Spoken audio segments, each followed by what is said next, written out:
My dining room is gonna be a fucking It's mess. not going to be a mess, Perry. It's not. The popcorn isn't even filled. Hey, you did it. Doesn't that feel good? Bye! We're Doesn't done! Doesn't that feel good? Fuck off, Thank you for bitch! coming, everybody. We'll see you on Friday. Good night! Fucking cunt!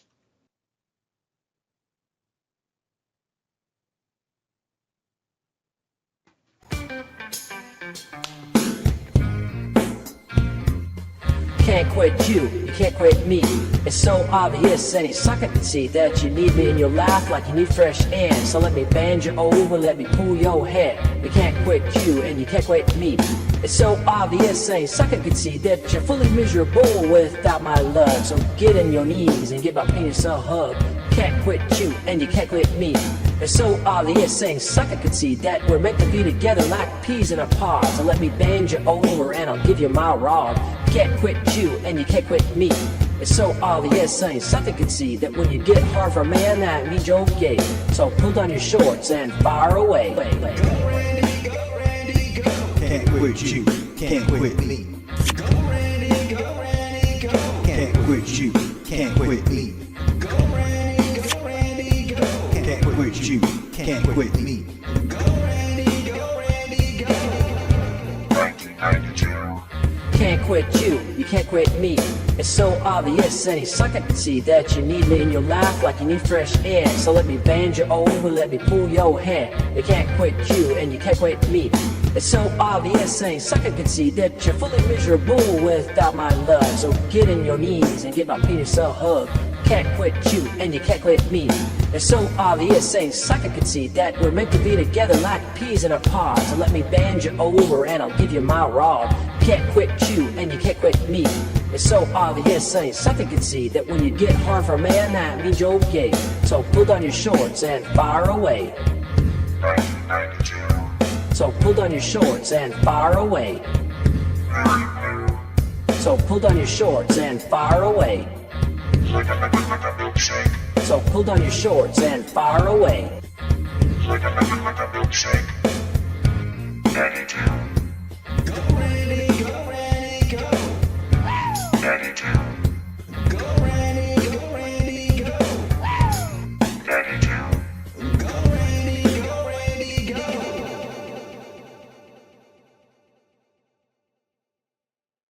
Like a milkshake.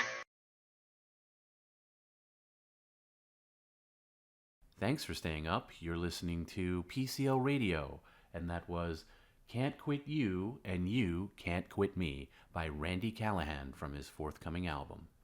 Our request line is standing by. If there's a track that you'd like to hear, let us know. Well, thanks everybody. That was one of our not one of our shorter streams in a while. I've been trying to find ways to make them just a little more palatable, and I think maybe it's better for Perry. I think it's better for a lot of people. Anyway, I hope you guys liked it. I feel bad for Tom. He bust his ass, F Perry. It's okay. We're all good. Don't worry about that. Perry will reboot tomorrow. He was such a sweetheart all week since he got back. Perry was such a sweetheart. I can't begin to tell you how I almost was tricked into believing that, oh my God, he might actually be too nice now. And he's just like, oh, I just I get it now, and I understand why people like us, and I'm not gonna be like that, and I'm not gonna curse at you, and I'm not gonna. And part of me was like, oh, maybe he's right, but of course, I know better. Did the people who own the home that we rented find the Taliban flag? I guess not, because they gave me a really good rating. So no. The only thing that I was worried about, because we had that couple of glitter bombs go off, and it was like all over the deck outside. But thankfully, Mother Nature took care of that. There was a really big rainstorm late Friday night, last Friday into Saturday morning. That took care of most of it. And then the boys actually were good at sweeping up any other remnants, and yeah, it was fine. We left it in very good condition. So good reviews on both Airbnbs. My perfect rating is intact. I do have to say though, I gotta, we'll do a little bit after hours here, but I am gonna have to put a hiatus on the old after hours. I don't know. I maybe squeeze one out next week, but starting in June, my work schedule is changing. Not my PCL work, my real work. We all have, other than Perry, we all have actual jobs that we do, and Tuesdays have been my easiest days, thankfully, where I don't even have to start doing any work until like noon my time, which is good because if I stay up here like an idiot until very late, like sometimes almost like 5-6 in the morning, I could still get a little bit of sleep before I have to work. But that's changing now. It's changing till 10 a.m. and that's it's just gonna make things a little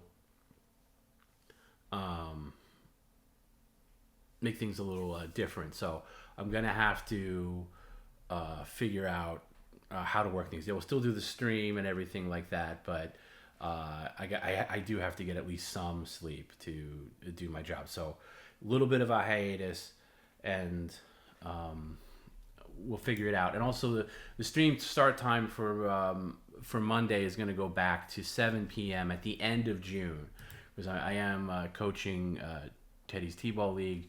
That's wrapping up at the end of June, and probably the week of like June 23rd, around there, we might have to take a little bit of a week off because I do have a family thing to go to. I'll figure that out at the time, but once we get back into July, it's going to go back to 7 p.m. So I hope that works for everybody. But yeah, we also want to do like a PCL podcast at some point where it's just not just me, where it's me and Jim and Garrett and maybe other rotating people like Tony Hawk, Danko, whoever else might want to join in, and we'll just talk about whatever, talk about PCL stuff. That has to be worked out tech-wise because everybody has to have cameras and stuff, so we'll work that out. But anyway, I don't know how long the after-hours hiatus is. I don't know how many people actually care, but I just know that I can't drone on for hours at a time when I have to be doing actual work at 10 a.m. Pat says, I'm told I scared you with the first McDonald's order the first night we got there. Yeah. So the first night we were in Pottstown, nobody knew our address. Like, nobody. Like, I didn't tell anybody the address. We just drove there. We checked in. Like, we got into the place maybe around 10 p.m. Thursday night. This is Thursday before the thing. And there was a delivery. There was a McDonald's delivery. And it wasn't like food for everybody. It was just like one of those fillet of fish in a clear plastic. We didn't even film this because we were also like weirded out. And it became like it became like Clue, like the board game Clue or the movie Clue, where we're all sitting around. Of course, Perry loses his mind with the delivery, but we're all chilling out on the couch, chilling and such. And we're having a couple of beers. Perry's up. Me, Jim, Garrett, Tony, Perry. And then this delivery comes, and we all get really freaked out. I get freaked out. I'm like, I didn't tell anybody.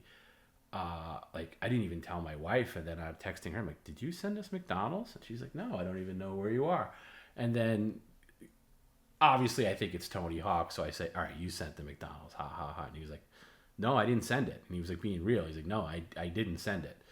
And then like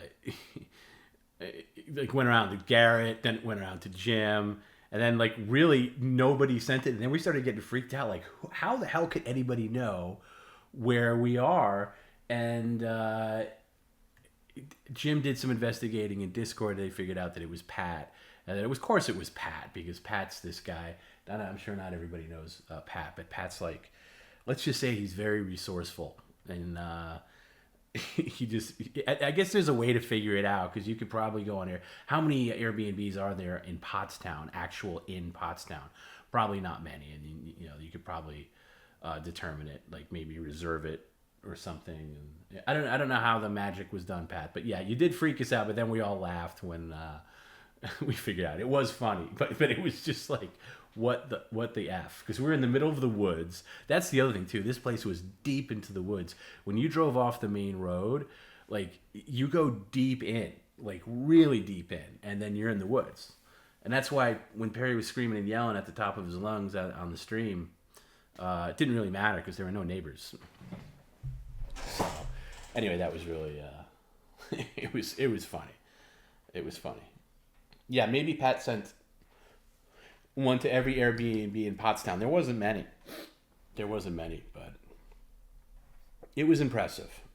And that's why the following night, where we were, Perry was paid to do the toilet costume, and he's still going to do it, but he needs somebody to help facilitate it.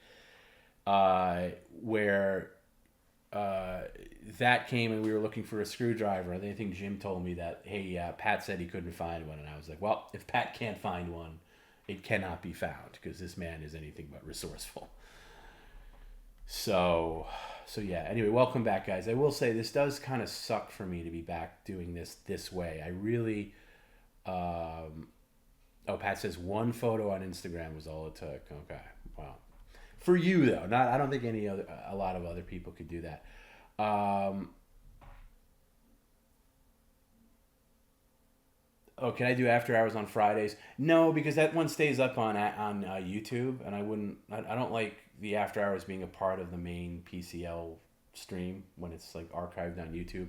I think it's fine live, but archived, that I don't like it to tag on. Oh, hold on, somebody's calling. Who could it be? You've reached After Hours with Tom B. How could I help you? After hours better not. Oh, it is. Hear what I have to say. Well, that's too bad because we're on the air, Perry. What can I help you with? Guess what? What? Thanks for everything. Okay. Oh, you're welcome. Thank you. Now, you're welcome. Tonight, Yeah. you kicked my ass. How did I kick your ass? I'm 3,000 miles away. How do I kick your ass? No, emotionally, the stuff on the stream just beat the shit out of me. And You're in control of how you handle things, Perry. I didn't kick anybody's ass. good night. Good night, Perry. Talk to you tomorrow. What? Talk to you tomorrow. Bye. I'm doing laundry tomorrow. Don't even call me tomorrow. You're doing laundry all day tomorrow? It's about a 2 to 6 hour job. But On what planet does a normal human being have 6 hours worth of laundry to do? Well, How long does the average wash not cycle? normal. No, I know you're not normal, but the average wash cycle is about 40 minutes. And then I'm going to give you another 20. I'm going to give you another 20 to like transition to the dryer, and I'll add another 5 because 20? it's you. Why 20? Because it's you. Because it's you. Dryer's right there. I know, but it's you. It's you. So I'm adding 20. So let's say that's an hour of just washing, transitioning to the dryer, dry cycle. You don't strike me as the kind of guy that kind of takes the delicates out and the t-shirts out after a little bit of drying. You probably dry everything to death. So that's another hour. And then transporting the clothes back in. I'm going to give you 3 hours tops, and that's being generous. That's not 6 hours. The other 3 hours going skateboarding. Oh, there's that wit. There's that wit that everybody loved on stage in Pottstown. Oh, shit. Hey, Perry, by the way, thank you for honoring that offer. I really didn't want to sign off until you completed that, so thank you for doing that. No. Hey, you know what I was just talking about? I was talking about, remember the first night we were in Pottstown and we were in the cabin? Thursday? Yeah, that Thursday night, and then we got a McDonald's delivery, and everybody was kind of freaked out because who knew where we were? Yeah, exactly. Did you ever find out who sent that? Yeah, this guy Pat did it. He's a fan on our audience. The guy who's you were supposed to bring the towel to. That's who sent it. Oh, and he knew where we were staying? He figured it out. He figured it out, which means somebody else could have figured it out. Well, no, I don't know. He operates at a very high level, so I don't know how many other people could figure it out. But he's the one that figured it out. Maybe you told him. Nothing more said. Did you tell him? I don't even know. Oh, that's how he figured it out. Perry told him. I don't know the address of where we were. Well, all you had to do was look at the front door.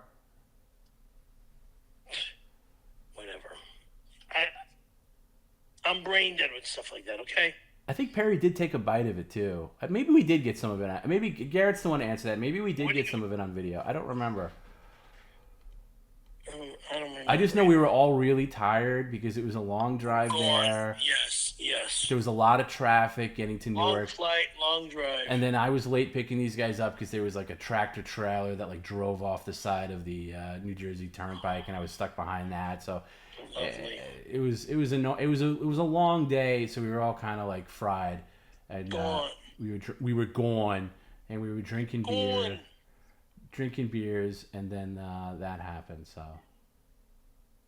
I'm sleepy like I am right now. Let me go. Hey Perry, can you at least thank me? I mean, the stream was only. Well, hey, look, dude.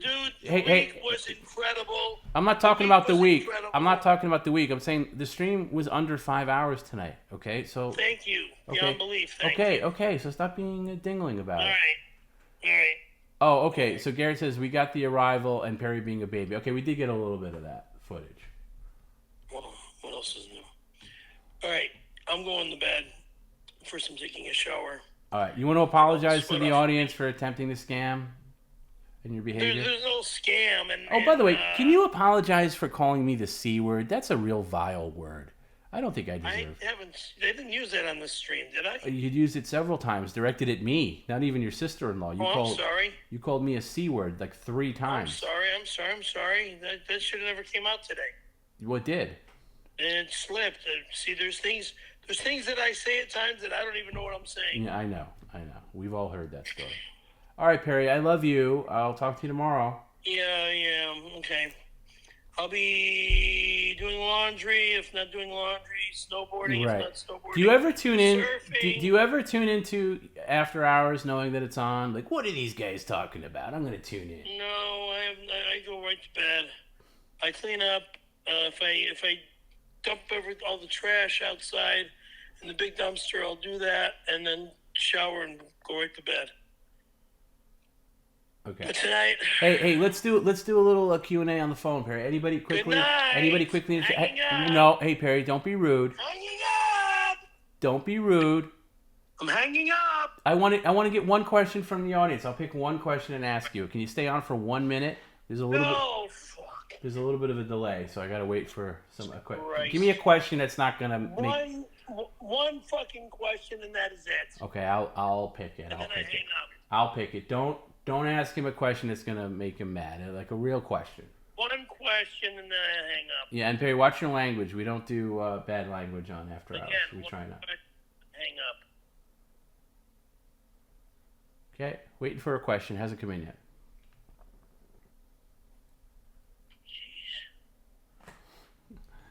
See, this is a question I'm not going to ask. This guy says, how many Skittles can Perry fit in his ass? I wouldn't ask that. It's All right, here's one. Why does Perry act so gay? because I'm happy. Good night. What was the first meal you had when you got back? Garrett asked that. That's a good question. Your first I meal. have no clue what the first meal is when I got back. When you got home that Tuesday evening, what did you eat that night? Your first meal back. What time was it when we got home? Like around 7, 8 o'clock. Probably when you walked in your place. Probably around 8:30. I ate nothing because it was so late. Okay, so what did you eat the next day then? In the morning, I had eggs for breakfast. Okay, somebody wants to know why were you wearing blackface on the Anthony Cumia show? It's not blackface, dumbass. It was kind of a Guido, where you go out of where all the Jersey Shore guys go down to Florida or go to Hawaii and stuff, and get all tanned out of their minds, and then come back to Jersey. Hey, look at me, I'm all tan. That's why. It was not blackface. Don't ever say it was blackface. Yeah, I agree. It was a tan. Good night. Thank you. All right, good night, Perry. Thanks for calling into Good night. After Hours. You got any song requests? I'll play a song if you want to request a song. Good night. Bye. All right, bye. I thought he was gonna lead into I gotta tell you something you're not gonna like. This was the last stream. But yeah, he didn't go down that road. Hey, but anyway, so yeah, I wanted to say about the fact that I'm going to do a little bit of a after hours hiatus. That may mean something to some people, not so much to other people. But I don't want to talk about the trip to death, but it was a real eye opener, and at least our core group, the five of us, really have a solid bond together. And I've been on work trips with people before in the past where you are on a work trip with people you just don't like, and that's just life. You got to deal with them, and it's just there's personality conflicts, there's selfish people, there's you just can't wait to get home and get out of there. That could not be any further from the truth on this trip. We all got along really well. We were all in the same house for really most of the time until the last night in New York. We had 3 nights in Pottstown, 1 night in Jersey Shore, all in the same house. We designated one bedroom the snore room where all the snorers stayed, but there was everybody had a bed, and we really enjoyed each other's company to the point where it was depressing when it ended. And we were kind of dreading that last day, and we had a really good last night in New York, where we went to the Stand Comedy Club late. That was after our steak dinner, and then we got back to the hotel. Of course, Jim and Perry tapped out. They were done. They were gone. And then Tony, myself, and Garrett went out to find a pub to kind of we wanted to extend the night. It was our last night. We wanted to have some drinks, and we found a good pub. And Tony stayed for 1 drink. He had to get up early, and then he left. And then it was and Garrett and I closed the place down. Garrett and I were up to close to 4. I think the place closed was kicking us out about 3:30. And I know when my head hit the pillow in the hotel, it was a little after 4. Where'd we get the steak? We got it at Smith and Walensky's, and Ed P, who you hear us talking about on the stream sometime, he took us all out to dinner. It was amazing. And we had a Henry Hill table too. We had this VIP table that was right by the kitchen. It was amazing. Best steak I've ever had. But the company was really good, and it was just it's something that I want to do again, and that's kind of why I was bummed out doing the stream this way again, because I think there's something to be said when we're all in the same room and we're making it. And we probably couldn't do that every time out. Did I make Bloody Marys? No. It was too much work. I didn't want to haul a blender and buy all the things. I just wanted to not work as much when I wasn't working, which was basically all the time. And I used to be a tour manager back in the day. We're talking 20 years ago. And I kind of just got back into that zone where you have to, when you're a tour manager, you have to look after your people. You have to look after your crew and your talent, make sure everybody has accommodations, make sure everybody's taken care of, making sure everybody gets from point A to point B to point C and then back home. And I did that, and I was happy that it all worked out. And I think we tested our road gear and everything. The new laptop. I keep playing this laptop game where I just keep returning or reselling the same laptop and getting a different one. But I think this one's a keeper because this one actually worked really well, handled the stream really well. It looked good. It sounded pretty good, for being remote, it was good. Can I say who wants Perry in New York City? Yeah, I can. Legion of Skanks and Shane Gillis and possibly Jim and Sam are 3.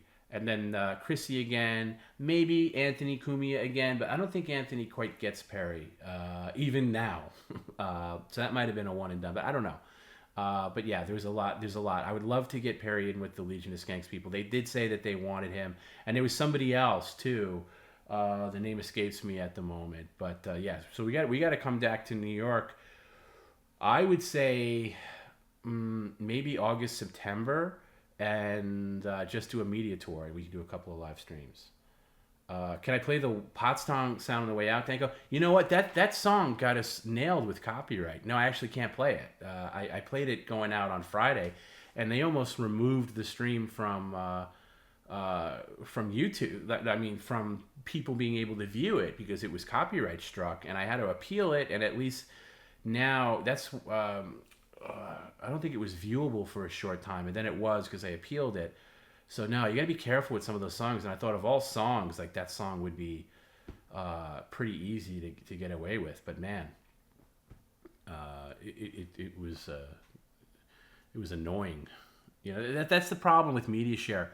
And I've gotten better at appealing certain things, but yeah, when you got to be careful with that stuff. That's why I like Randy songs and Ricky Horny, because there's no copyright.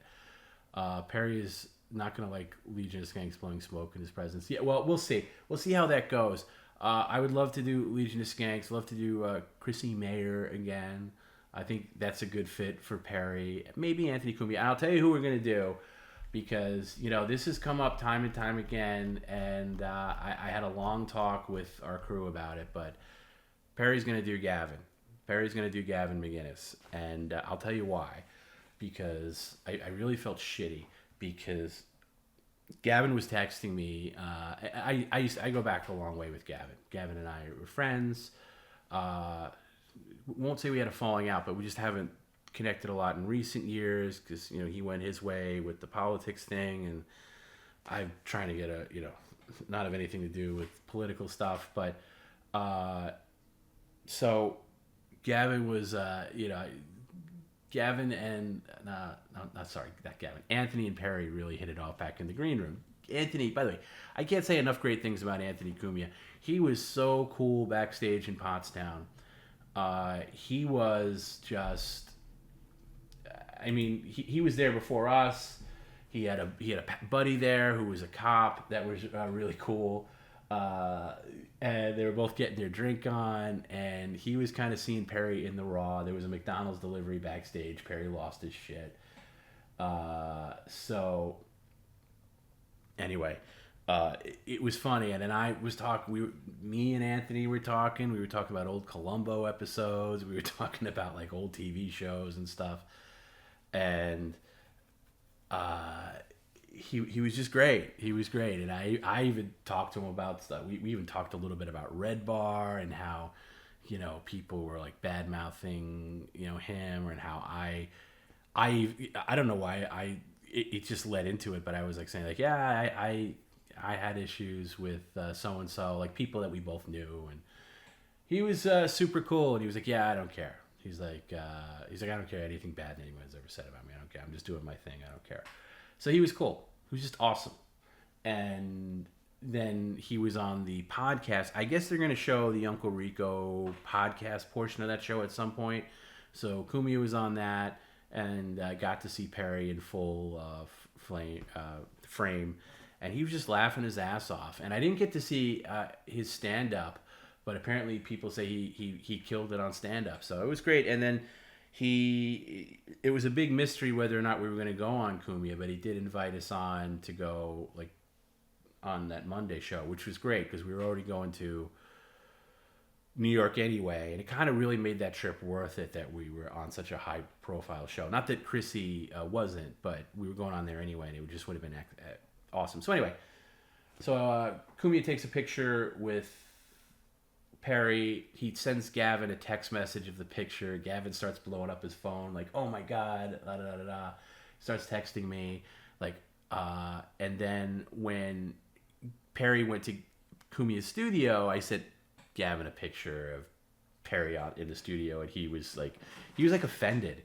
He was like, I can't believe that Perry's in New York in my studio and you're not telling me. I'm gonna do a half-ass Gavin impression because I don't want to mock him, but he was like, holy shit, dude, you guys got to get up here where I am. And like, we're only here this one day, you know. And it was funny, once Perry went on Cumia's show and they posted out on their socials, like my phone started blowing up. You could ask Jim, like Shane Gillis was trying to get a hold of us. That guy Aaron Berg was trying to get in touch with us. And then the Stand Comedy Club wanted us there. And I thought maybe we could squeeze ourselves into the Legion of Skanks that night. That was a tall order because they already had the show booked. But the producer said, We'd love to have Perry next time. They know about Perry now, and I would be great to get him in that universe. So anyway, so I sent Gavin that picture. Then after the Kumia show, we went across the street to this bar that they all drink at, which is right across the street from the studio. And it's the PCL crew and Chrissy and Anthony. And we're all drinking. We had a couple of rounds. We're all laughing. And I sent Gavin another picture of Perry with a beer in his hand. It was a Sam Adams in his bar. And Gavin sent me this text back. And he's like, dude, he's like, oh, so now Perry's drinking in my bar. He's like, the next picture you're going to send me is Perry fucking my wife. What a friend. You know? And in that moment, I felt really bad. Because I'm going to be honest with everybody. And I've said this before. It's not a new revelation. I don't know if I would even know who Perry is if it wasn't for Gavin. I actually owe Gavin a lot. Politics aside, bad decisions aside, whether or not I agree with anything he says aside, I don't know about Windy City Heat without Gavin. It's possible I never get turned on to it. It's possible I never meet Perry. It's possible there's never any PCL. It's possible anything previous with Perry ends years before its time. So I in that moment I realized I owe him, and I'm sorry if people don't like it, and I'm sorry if people don't like him. But Perry's going on his show. That's just the way it is. And and I'm gonna make sure it's not about anything political. There's no Proud Boys stuff or anything like that. No nonsense like that. But Perry's going on the show because at the end of the day, he's a funny guy. I was actually talking to the guy who runs the Stand Comedy Club about Gavin, who knows Gavin very well, and he said, yeah, you know what, Gavin's actually making a comeback in the comedy scene because he's so funny and talented. He's just got to get away from some of the other stuff, which I agree with. So that's just the way it's gonna go. I think Gavin and I are gonna go see a Mets game together and maybe reconnect or whatever. But again, that doesn't make me a political person. So yeah.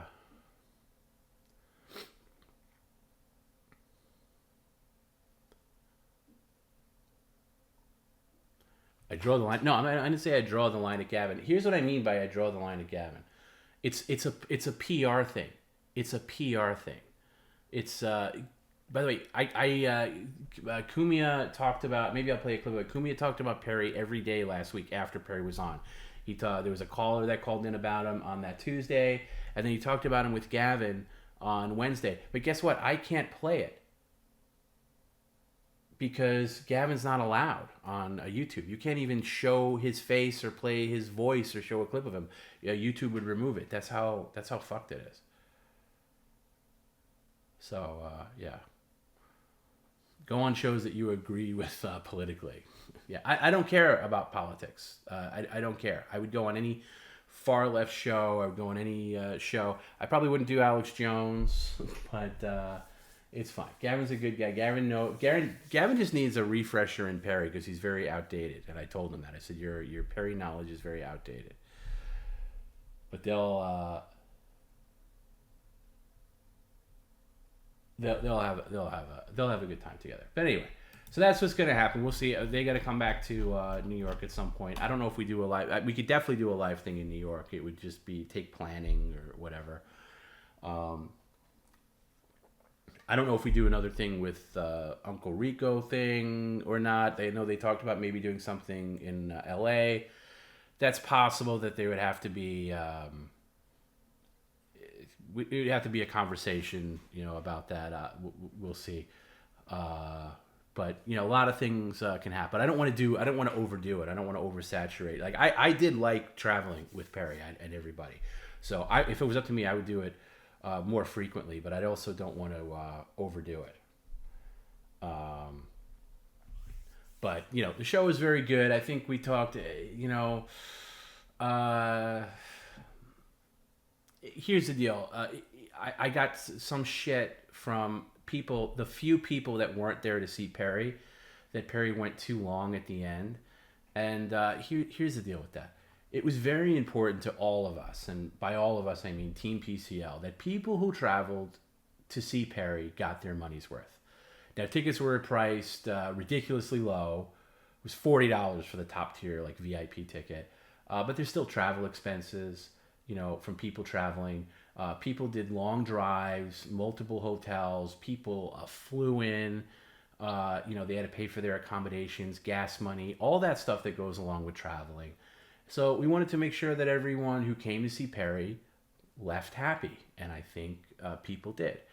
I don't know if I could say the same for people who came to see anybody else on that bill, but the people that came to see Perry left happy, and I'm very happy with that. So it's not easy to do when there's a live event where Perry is just a guest and it's not structured around him. Pat says you never got a signed poster. Nobody got a signed poster. There was supposed to be signed posters. I didn't see any signed posters. I didn't see anybody because by the time we came out to do the meet and greet, all their side was gone. They had left. They didn't tell us or anything. They just left. So I didn't get a signed poster either. I wanted to send some to people that weren't able to make it. So I don't know what that was, but there was. I just know that there were a lot of people there to see Perry. And if I'm being conservative, I'd say the audience split was 70% for Perry, 30% dabblers. But if I'm being honest, I would say it was more like 80% Perry, 20% dabblers. And I heard that from a lot of people, including people who performed on the show, including Cumia himself. Said that in fact, the reason why Perry got booked on Cumia was he saw the audience response. You guys who were there in Pottstown and the reaction that you gave Perry while he was on stage with Cumia are responsible for Cumia agreeing to let Perry on his show, because he saw like what was there.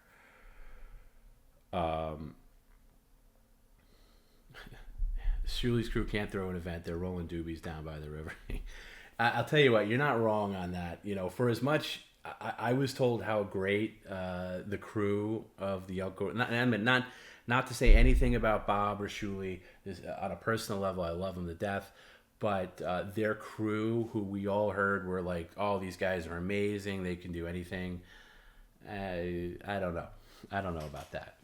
I saw a lot of weed smoking and a lot of not working. But I don't want to get into the negative weeds at all. That's I don't want to get drawn down that road. But that was fine. We came to work and we took care of the people that came to see Perry, and that's all that mattered. We all worked on his set like Saturday afternoon. We slept in a little bit. We woke up, I don't know, maybe around 11. I ordered a bunch of DoorDash cheesesteaks, and we all just kind of sat around eating our cheesesteaks, working on his set. Perry took notes and was writing all his stories down, and we just told him to go long. And there was no curfew, no time limit, at least that we were told. By the way, it's not our fault that the show started an hour and 20 minutes late due to technical problems on their end. That wasn't going to change the fact that, Perry, I'm going to cut you down, only do 20 minutes. No way. Go as long as you want. Go as long as you want, because I wanted the people that showed up. I wanted, the people that took their time to go to Pottstown were taken care of. And and the meet and greet was a disaster at first sight. Nobody came to get us or anything like that. This is the problem with the Uncle Rico side, is there's no me. They don't have a Tom Bredett. They don't have any kind of management position. They just have guys that hang out, and Bob and Shuli run everything logistically, but rely on other people to take care of things technically, and there's other things that need to be facilitated on shows like that it just wasn't necessarily up to snuff. But we, as we do, Team PCL, we kind of got it together real quick, and we figured, we work really well under pressure. We got a line organized. And everybody got their time with Perry. Everybody and I. We were not going to leave that venue and have people shut us down.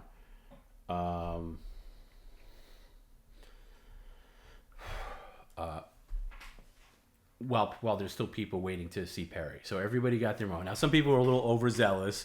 Some people had a lot of let's say, liquid courage with Perry.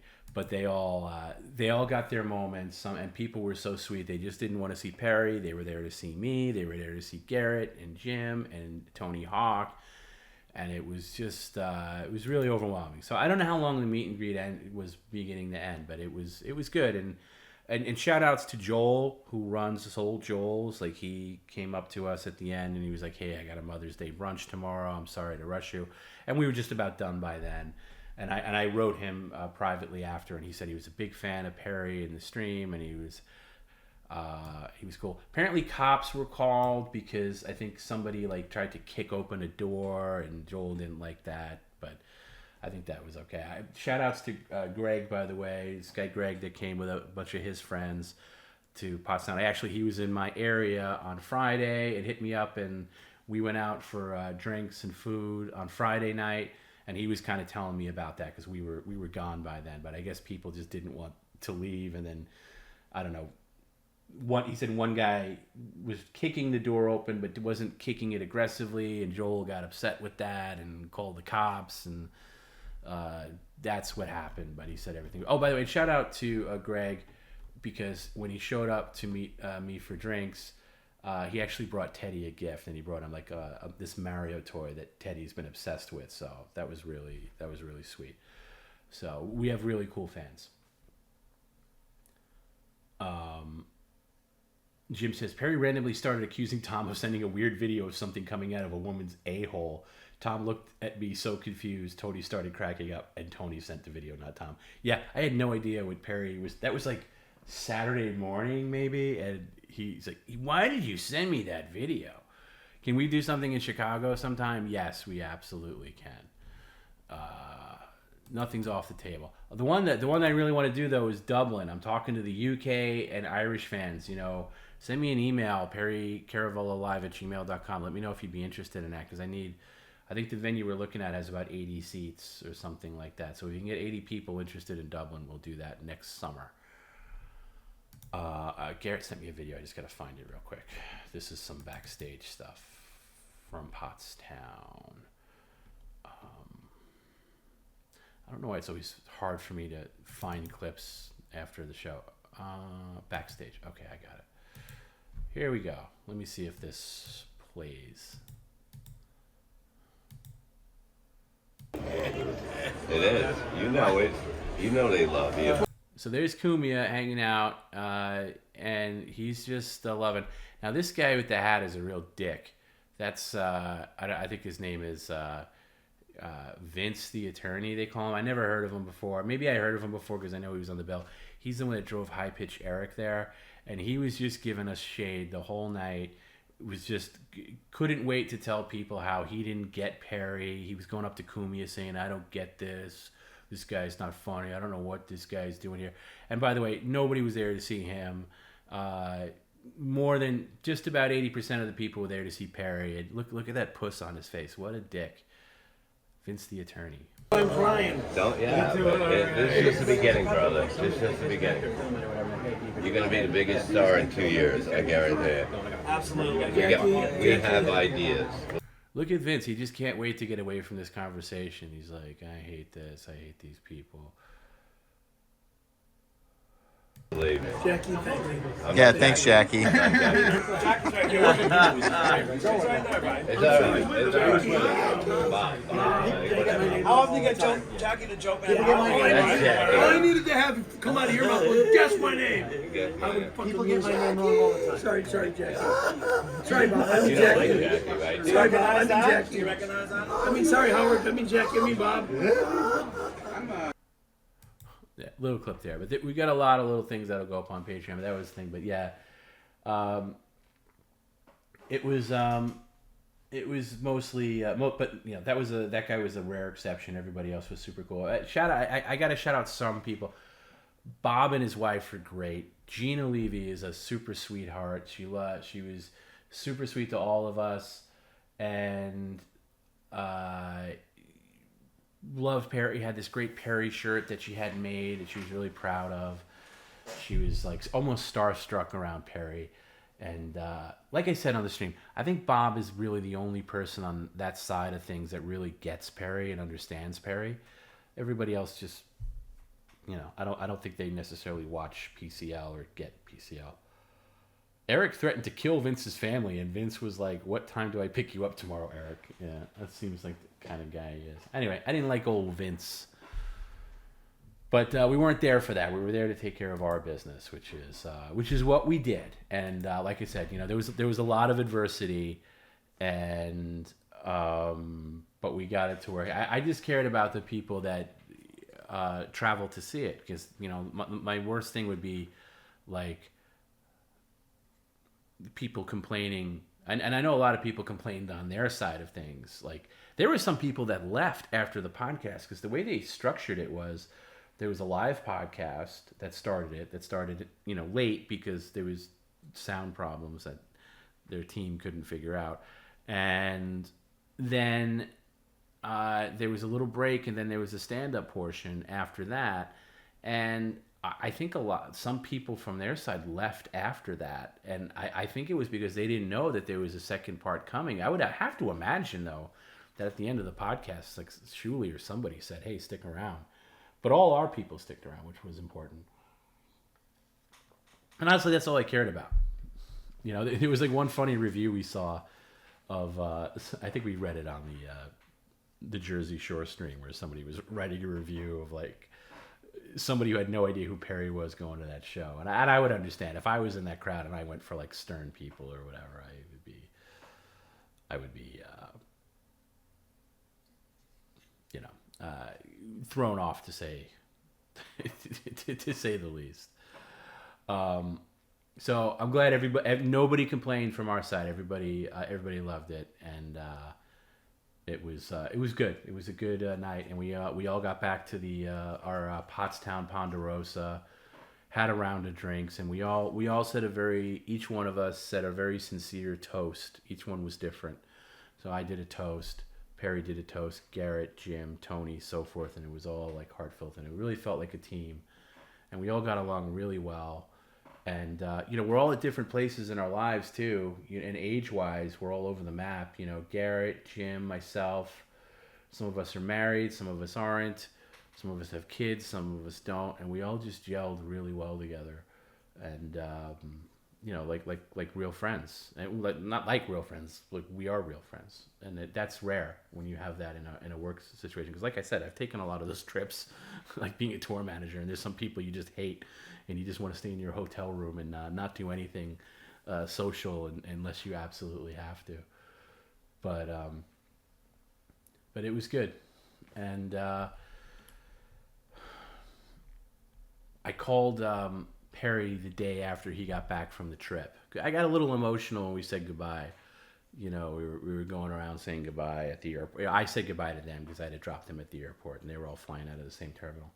And I just got that sinking depression as I was driving away, but it felt good because I know we're going to do more of these. And I called Perry the day after he got back, and he was very groggy. Of course, we all were. I was dead. I was gone. We're talking about Wednesday. I think I wanted to stay up long enough to know that they landed. Also, I knew if you missed the beginning of the stream, TMZ caught Perry at the airport. You'll have to watch the beginning of the stream for that. So I wanted to see how that went, and I wanted to talk to Perry after he checked his apartment, because he was legitimately worried about Steelathon and all that stuff. But my body just stopped functioning at about 9 p.m. my time, and they were probably still in the air getting ready to land, and I just collapsed, and I woke up, I don't know, the next morning. And then sometime later, I called Perry just to see they got home okay and how he was feeling. And we had a talk. I think I recorded it. I'll probably put it on Patreon, although it's not the normal Patreon call. It's not like Perry freaking out about something. It's just, his genuine thoughts the day after getting home. And he said something. Oh, sorry. Hold on one second. Sorry about that. He said something that really stuck with me and resonated with me, and that was that he said the trip really made him happy, at the end of the call. And it's easy to dismiss something as simple as that a trip made somebody happy. But Perry's happiness is important to me, and it made me think about my own happiness. And I realized that in that moment, the trip made me happy too. I was happy on the trip. We were also busy and caught up in getting ourselves, ready for the streams and of course the live show and all the work that went into getting from place to place and getting him on the stuff in New York. And through all that, I was happy. I was happy to be working on something that gave people so much joy. I was, happy to be traveling with people that I love and care about. And I was happy to see all the people who traveled to Pottstown cheering us on and the people who were supporting us from back home. And I was happy for Perry because Perry killed it. Like we said, Perry killed it. Perry absolutely killed it. And I was just happy to be surrounded with colleagues and friends who I enjoyed being around every minute of the trip. Like, no joke. Like, sometimes you can be in a house with people and you can, get up and you're like, oh, geez, I got to socialize with these people now. And it wasn't like that. I keep my friends very close. I have select friends that I have in different categories, like close friends. And everybody on this trip I would consider a very close friend. And I'll be very honest here, as I often get on After Hours. Happiness has been very elusive for me. I had a really shitty year that for me ended at the end of January, and I haven't been very happy. And I'm sure most people know that my mom passed away at the end of January, and the months leading up to that were very difficult for myself and my family, and most of all my mom, of course.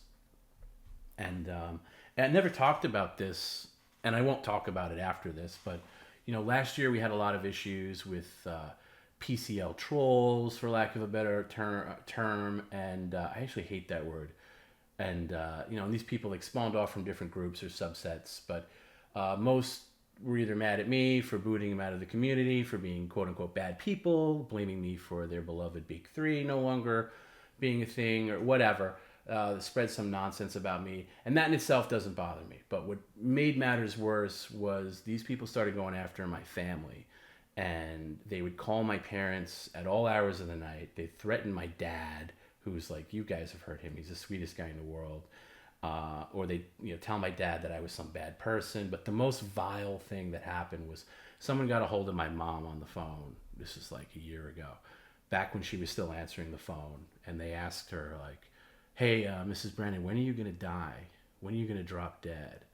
And just like, and she was still with it enough that she was scared by that, because I talked on the air about my mom not doing well, which you think you could say, in all honesty, without people taking advantage of that.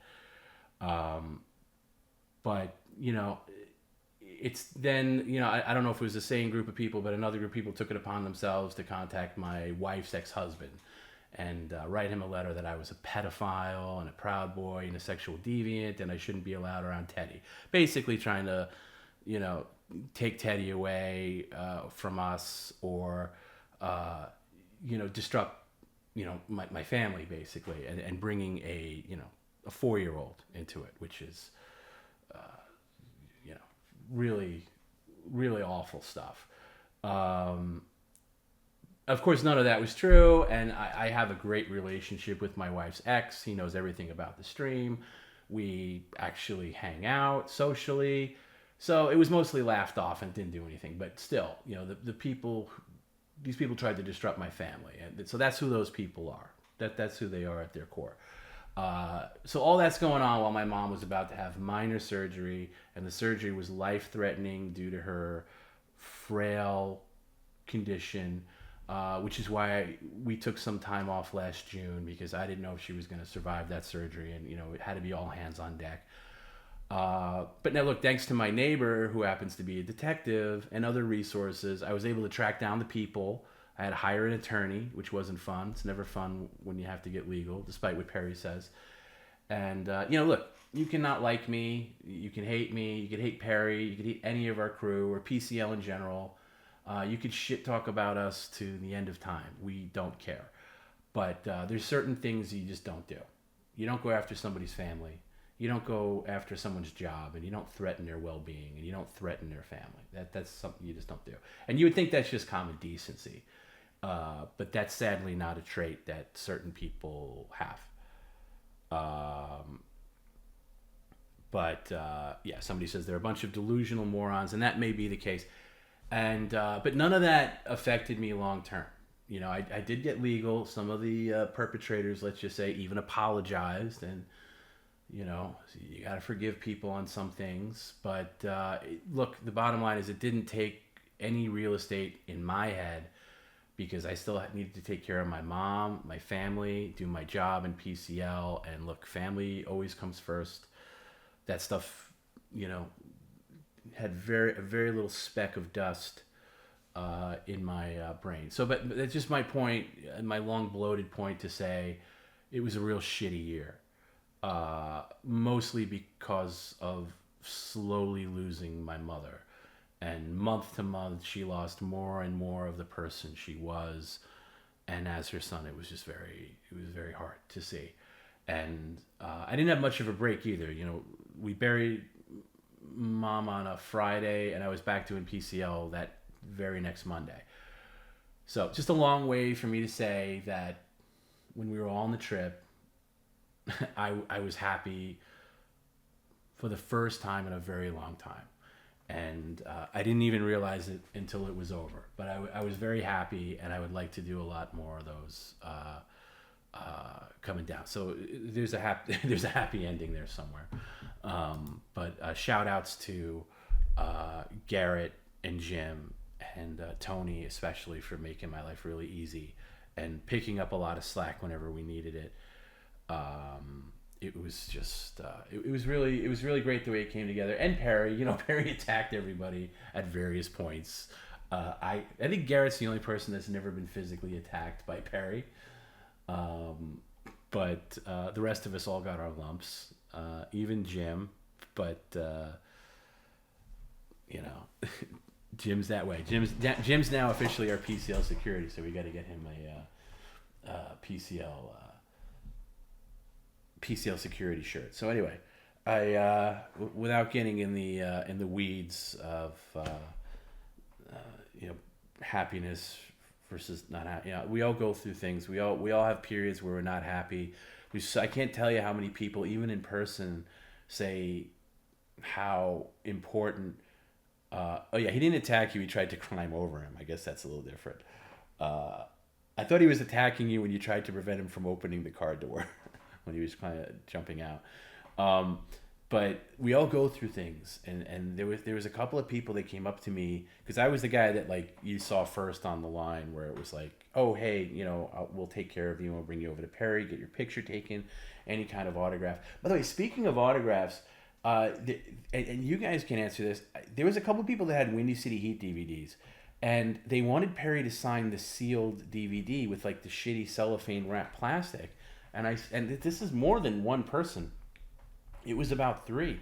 And I was like, you want to open this and get the sleeve out and have him sign the sleeve? And like, no, I want to keep it sealed. I want to have him sign the plastic. I'm like, okay, he can do that, but this is going to fade.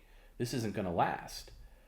And I had to convince them almost to open it up, and they were reluctant about it. But yeah, I mean, anybody who knows, who wants to sign some kind of memorabilia, you don't do it on the cellophane. But anyway, I'm getting distracted. The point is that a lot of people came up to us, not just me, and said how important PCL was for them. And it sounds so silly that we're talking about a stream where this guy yells and screams at people because he doesn't like Skittles or he doesn't like this or that. But like how much it helps them, and that they're you know, it helps their depression, or it helps them, you know, helps them fall asleep. One guy said it helped them fall asleep.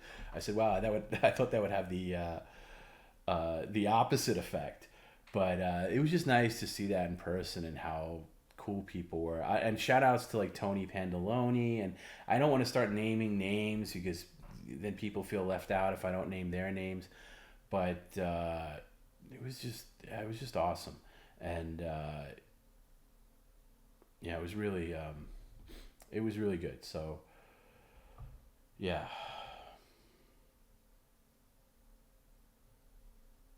Anyway, turned your father. Oh, there was a father and son there, and that was really cool. And like I said, there was that older couple there, and I don't mean to insult them by calling them older, but they were just older than the other people there.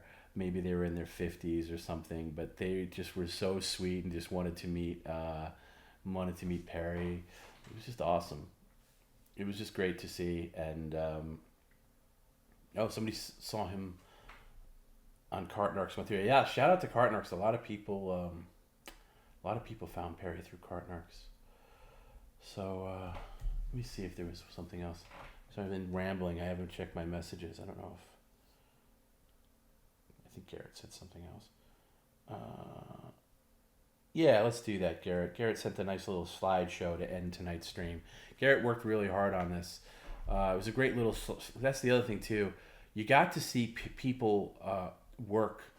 You know, it's. I know what I do for the streams, and I know what Jim does, and I know what Garrett does, and of course I know what Perry does, and of course I know what Tony does.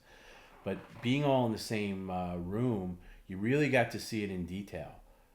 You really got to see how hard people worked. Like Jim, you know, he was on the stream, on the Friday stream for a while, but then he hunkered down and worked. He was on his laptop and checking things, and on his tablet and checking Discord and checking this and that, and getting all these things together. And Garrett was just hanging back, and Jim called him a sniper because that's exactly what he was. He would capture all these little moments. He was clipping the stream as we were there live and posting it online. You know, Tony, of course, was doing a great job. And I got to say this about Tony. You know, Tony and I we all talked about the little taser pen I had, and it's not a real taser, by the way. It's something that size can't actually tase somebody. It's like a little static electricity pen. It's more of a prop than anything else. But we all wanted to test it on ourselves, and Tony, yeah, I'm telling it right now. Somebody says, PCL Lungoon, tell us how that happened. And so I zapped Tony early in the day, and then he was like, yeah, it's like static electricity. It's like, you know, but it doesn't even have a battery. It takes like a USB charge. And I've never charged it, by the way. That's how it came out of the box, and I've never charged it in the past 2 years since I've had it. But so I know Perry, even on Tom B Week, was getting less and less concerned about the tase thing, and I just know how he is. I knew he had people coming. I know he had guests coming.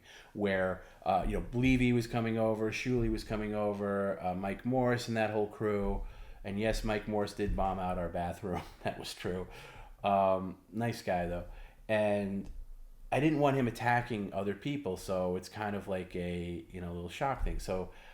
Tony and I had a little conversation. I said, Tony, listen, at a point on the stream, I want to like act like I'm going for Perry, but you get in the way and zap you, and I want you to break character and be like, hey, dude, that's not cool, and like really break it. And man, he sold it so much better than I ever could have asked for. That there were people that messaged both of us, taking both sides. And we were sharing the messages like the next day, but there were people that were messaging me going like, hey man, what's with Tony? Why is he being such a dick? And then, you know, hey, he shouldn't have gotten away. He should calm down. And then there were people sending Tony messages saying like, hey, what's with Tom, man? You know, fuck him. I hope you really gave it to him, and he deserves to hear that, because you know, that's bullshit. Why is he having a weapon on the stream? And if he's going to tase Perry with that, that's bullshit, man. That's bullshit. It's like, and we both laughed our asses off. And then even later on the stream, we did it again. And it was so over the top that he passed out. I'm like, you can't possibly believe that. I'm not sure Tom was listening to Stern when Bob and Shuley were on. I stopped listening in 2002. Yeah, I was. I listened to Stern up until 2015, so I heard all that stuff. I never saw any of their live shows, though. But it was so like, and then even on the stream, we said that because one of the times where Perry went to take a dump or something like that, and we were filling time, we were like, "Hey, by the way," because I'm not, this isn't the WWE. I'm not going to just leave that as like, "Oh, you guys can believe what you want." The only person I wanted to fool with that is Perry, and I don't even think he bought it because he still wasn't that sold on the pen, because he still acted like a crazy person. That the whole thing was like the fear of it, not the actual implementation of it. Because if Perry actually did get zapped with it, he would realize that it's nothing. And it looks scarier and sounds scarier on stream than it actually is. But anyway, so even Tony and I were on the stream together, and we were like, "Hey, by the way, we just want to tell people that we worked that out, and that we're all friends and everything like that." And even still, people are like, "No, they're covering up. No, that's no, I don't buy it. That they just went for it." That's not it. Tony and I are really good friends, and he would never. First of all, he would never snap at me like that on the air, and he just sold it so well that it convinced me. Anyway, I'm telling you the truth. If you don't want to believe me, don't believe me. But it's fine. And anybody who wants to come to a future event and get the Pens app, you'll see for yourself. It's really nothing. But anyway, I needed to cover that because I'm still getting messages about it. Hey, is Tony still mad at you? Hey, is Tony ever gonna? I guess Tony's not going to be on the stream anymore. What? Oh, because when he got the Taze thing, I'm like, oh my God, people actually believe this. So anyway, I wanted to throw that out there. It was all a work for people that know wrestling lingo. Yeah, Tony is a genius, PCL Loon God, and he's very brave. He takes more bumps than anybody else. And by the way, I said this on the trip, and I'll say it again. Tony has no off switch. I mean, we were driving to the Jersey Shore Groggy, and he was just going at Perry. No cameras on or anything like that, and Perry would go crazy. So yeah. It was just so funny. So I wanted to mention that because people were asking about it. That Tony's such a really good performer. So that was interesting.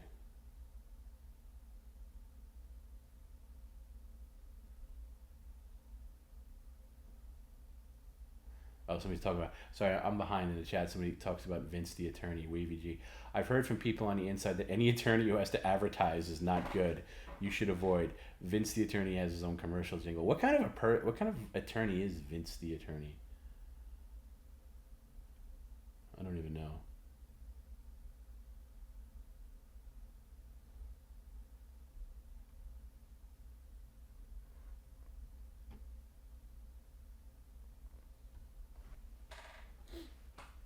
Tony is awesome. Love the whole crew. I agree, Jim. We're great. But I think we also proved our worth, to even people on the other side. Like, nobody came in to, nobody came to just hang out. Like, nobody was a hanger-on. Everybody worked. Everybody had a job to do, and did it really well. And I think even when like Shuli's crew came over, not like Shuli and Bob, they were hanging out with Perry, but like his crew, they were all looking over our shoulders, seeing how we did things, asking us questions, and I was proud of that, because we put things together pretty quick, for the time we had and to make everything work. Not that I'm not breaking my arm, patting our backs, I'm just saying that this could have easily gone the other way and been a disaster, but it wasn't. So.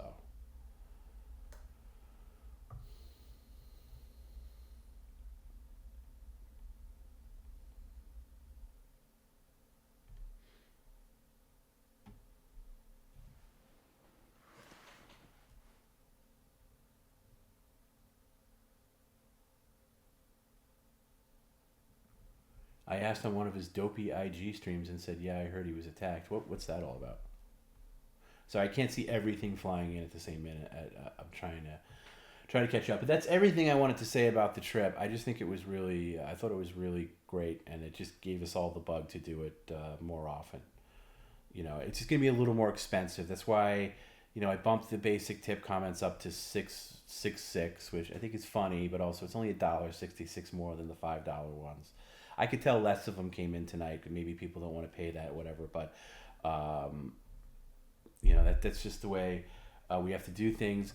Obviously, if you sign up for Patreon, that helps out enormously. Patreon.com/Perry Caravello for all that. Oh, Don, that's all. Oh, Don talked about Perry getting attacked. Oh, what a guy. If he reached out, no, he's never reached out to Perry. Definitely not to pay him, and he certainly knows how to get in touch with him and how to send him a check, but that's never happened. But I that's another thing. I'm retired. I'm not going to talk about him anymore. I've said everything I'm ever going to say about that situation. You can go back and listen to old After Hours. I'm not going to get. I don't want to get caught up in any negative BS or whatever. I'm very happy with where we are now, and it just doesn't make any sense to.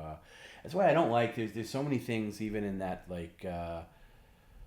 Shuli network hates this network, or these people go after these people. I don't want to get caught up in any of that. It's just really, it's very fatiguing to get into that the negativity weeds. And to be honest with you, that guy is so far in our rearview mirror. He's like a little tiny speck at this point. And why would you focus on that little speck?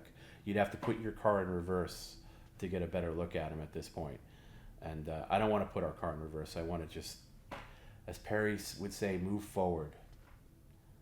Sorry I brought it up. No worries. I get why people bring it up. Not everybody hears every syllable of the things that I say on this stupid After Hours. So I just don't want to repeat myself over and over again, and I've said everything. There's nothing left for me to say about any of that stuff. I've said it before, and then I would just be regurgitating and paraphrasing myself, and it's too much. Jim says Perry causes enough drama for us to get caught up in another podcast drama. I know, yeah. That's why I don't want to get involved in any of it. I just want to stay neutral. Let's bring Mole back. Well, be careful what you wish for. Maybe one day.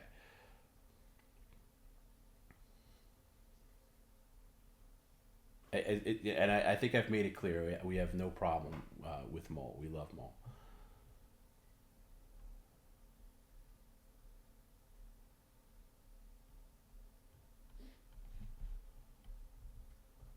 But yeah, sorry, let me just catch up on this real quick. Tom, you did such a good job showing who Perry is, so it's hard seeing the old stuff and not getting mad about things.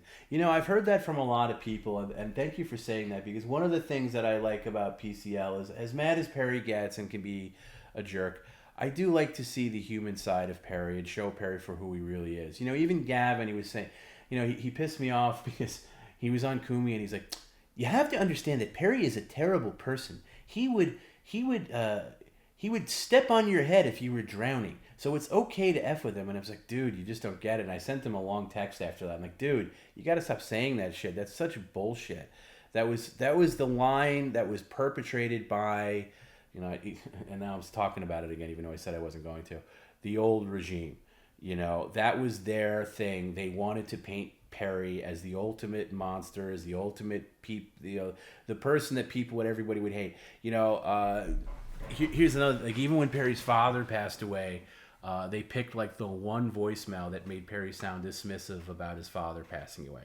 But that's not true. There was 10 voicemails, and some of them he was crying, some of them he was very empathetic, some of them he was not empathetic, but you would be sympathetic to listening to it. But they want to paint one picture of him, and that's what I can't stand, and that's what I've tried to course correct. So thanks for saying that. Anybody who watches PCL for any legitimate amount of time knows that Perry has the ability to be a good person.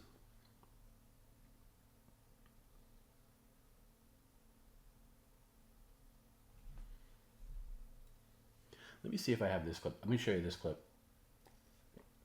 This was on launch. Shout outs, Frank. Sorry, we really missed you, and really missed you at the live shows. I'm sorry you couldn't make it. Next time for sure. Splanch and Soviet Goat, really. and Danko. We really missed you guys. Really wish you could have made it. Let me see.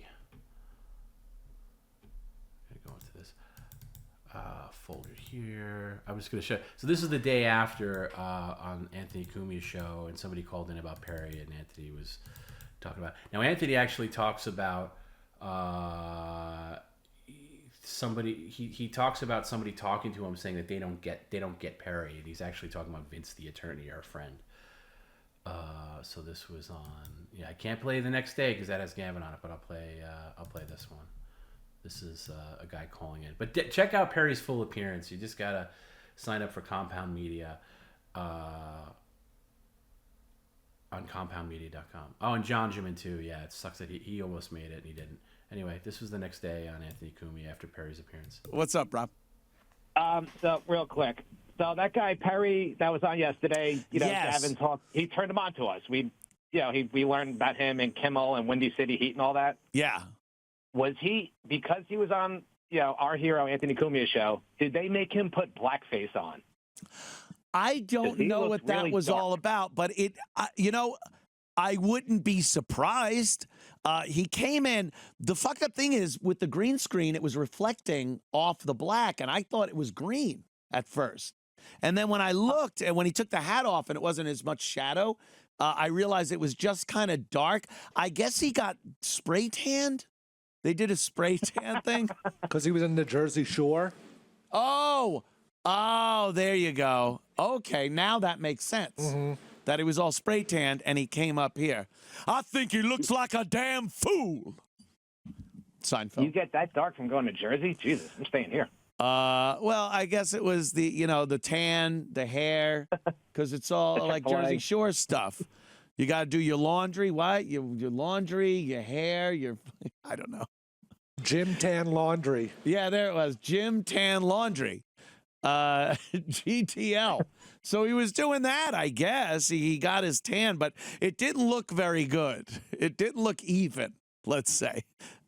No. And I can only guess imagine today it's probably darker and even worse. But that guy just makes bank online, dude. This guy is he gets a shitload of money being who he is on his own broadcast. So God bless. Not bad. I thought he was broke. No, he apparently makes money doing this. Like Okay. he's got a God bless. pretty good following that is willing to pay him money. So, and how much money could he possibly need? Although he's probably got to pay all the crew that's with him. Holy shit, he's got a posse, doesn't he? All those male prostitutes. Yes, he does. Yeah, that's what they are. Sure. Thank you, Mr. Cumia. All right, Anthony. Yeah, Perry did come with a posse. We did stroll in there pretty confidently into that small little studio. It was like 5 of us, and it was pretty. By the way, I think Chrissy Mayer it might be a little mad at us because I shouldn't even say this, but I'm going to say it anyway. I don't care. So when we walked into Compound, I think she had just gotten there, or whatever, because she does. I guess she pops in on Anthony's show towards the end of Friday. And we introduced like, oh, this is Tony Hawk, and she goes, oh, wow, Tony Hawk, and Tony Hawk looks enough like Tony Hawk where she believed it was Tony Hawk, to the point where she was falling all over him, and not falling all over him. That's a stretch, but she had him co-host the show. So our Tony Hawk co-hosted Christie's show, and was treated as Tony Hawk. And even when they did the plugs on, not the plugs, but like under the chyron where it says his name, it says @Tony Hawk on Twitter and everything like that. So they tagged Tony Hawk. They tagged the actual Tony Hawk on their Twitter. So if you watch that appear, you know what? I'm going to play a little bit of it right here, just to show you, because now I'm talking about it, so you have to see a little bit of it, right? It was amazing. So here, let me get this up. So this is, I don't know, this is a little thing.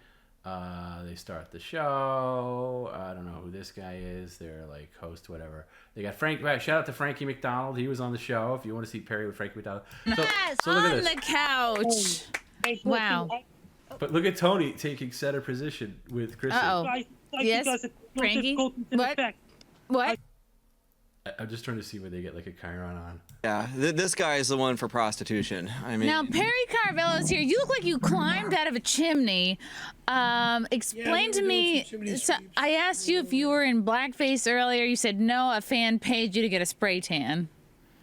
All right, I'm not gonna lie. You're in blackface? I was joking about the chimney sweeping, but yeah, the spray tan happened. Spray tan. This is more than a tan. This is a Rachel Doll. Yeah, we did ask for the darkest setting. And we couldn't get any video of it because the people that were doing it were not having any of it. They didn't want to be filmed or anything like that. But we did get we actually got them to do the palms of Perry's hands all over. There was no stone left unturned. This is the first day. It actually looked great the next day. I swear to God, he woke up and it evened out. yeah. Well, it started with your automobile accident. You paid that woman to be on the opposite side of the road. Go fuck yourself. No. Get off my stage. You really did that? Get off Yeah. my stage. You did that. He did. I just got my goddamn driver's license. Had it 3 fucking weeks. No. Had it 3 fucking weeks. No, you didn't. Sorry for that. I don't know how he faked a coma. I've gotten some head injuries. I can't fake. I've never even tried to fake a coma. Why would you do that, Perry? Because he's a genius. Can I put up the complete thing on our Patreon? No, because it's not our content. And you know what? I'd be pissed off if they put up our stuff on their Patreon. So no, I'm not going to do that. You got to go to Compound Media to see it. But or hit me up privately for $20. No, I'm just kidding about that. Take a bite. These are trans. No, not the fish fillet. No. No, hold on. Let's just see what's Got in a little here awkward. before you. Oh my God! There's mayo all over the TV. All right, don't fight. Calm down. Stop. Perry, stop. Stop. Let's calm down. Let's just see what's in here. Perry, I expect you to eat this piece of fish with your hands. Before we jump to conclusions, let's see what's in here. You know, I befriend him, and look how he treats me. Yeah, let me skip ahead to Tony. By the way, I will say I said this to Tony. You know, Tony was great all weekend. This was his shining moment because, and look, we didn't mean to pull anything over on Chrissy at all, but we were at the bar and like Jim is actually texting me at this point, and because we didn't know, like here's how far it went. We were at the bar, right? And Chrissy is talking to Anthony Cumian. He's sitting at the table with us and he's drinking and having a laugh. And she's like, oh, and I can't believe Tony Hawk is here. And Anthony knows that our Tony Hawk isn't really Tony Hawk. And he starts laughing to himself. And he goes, ha, Tony Hawk, I love it. And he's shaking his head. And then we're all looking at each other like, oh, she's going to find out now. But she didn't. And she kept asking Tony like questions that you'd ask the real Tony Hawk. And then Jim is texting me at the table going like, all right, Chrissy really thinks he's Tony Hawk. And she just asked him to co-host the show with him. Do we tell her? And I said, absolutely not. Why are we going to be the ones that tell her? You know, because I call Tony Tony. I never call Tony by his actual name, Will. I call him Tony. We all call him Tony. So that's why he's co-hosting the show, because otherwise he wouldn't be on the show at all. If he was Dad bod, somebody. whatever they're talking about here. Oh, and then he puts the Scott Gayo wig on. That was my favorite line of that Friday stream was Scott Gayo. It's, What are you talking about? You're a fan of a student of 80s TV. And remember Chachi or Scott Baio? Beautiful hair. Is this Yeah. planned? Did you guys plan this? No. Well, I had to pick it up. Perry got really drunk last night. I got pissed. Tony Hawk always has a wig close by for Perry. Because this is Scott Gayo. Okay. Charles in charge. Yeah. Yes. Oh my God. I can't. That's a Charles in 1980s charge of the Bush, if ass. I've ever seen one. Do this shit to me, and I'm. All right. This looks pretty good, Perry. Where's my hat? Oh, just wait till you're done. Look at that. All I right. think he looks better. Like a fucking. Wow, I didn't realize Scott Baio would be joining us today Yeah. on the show.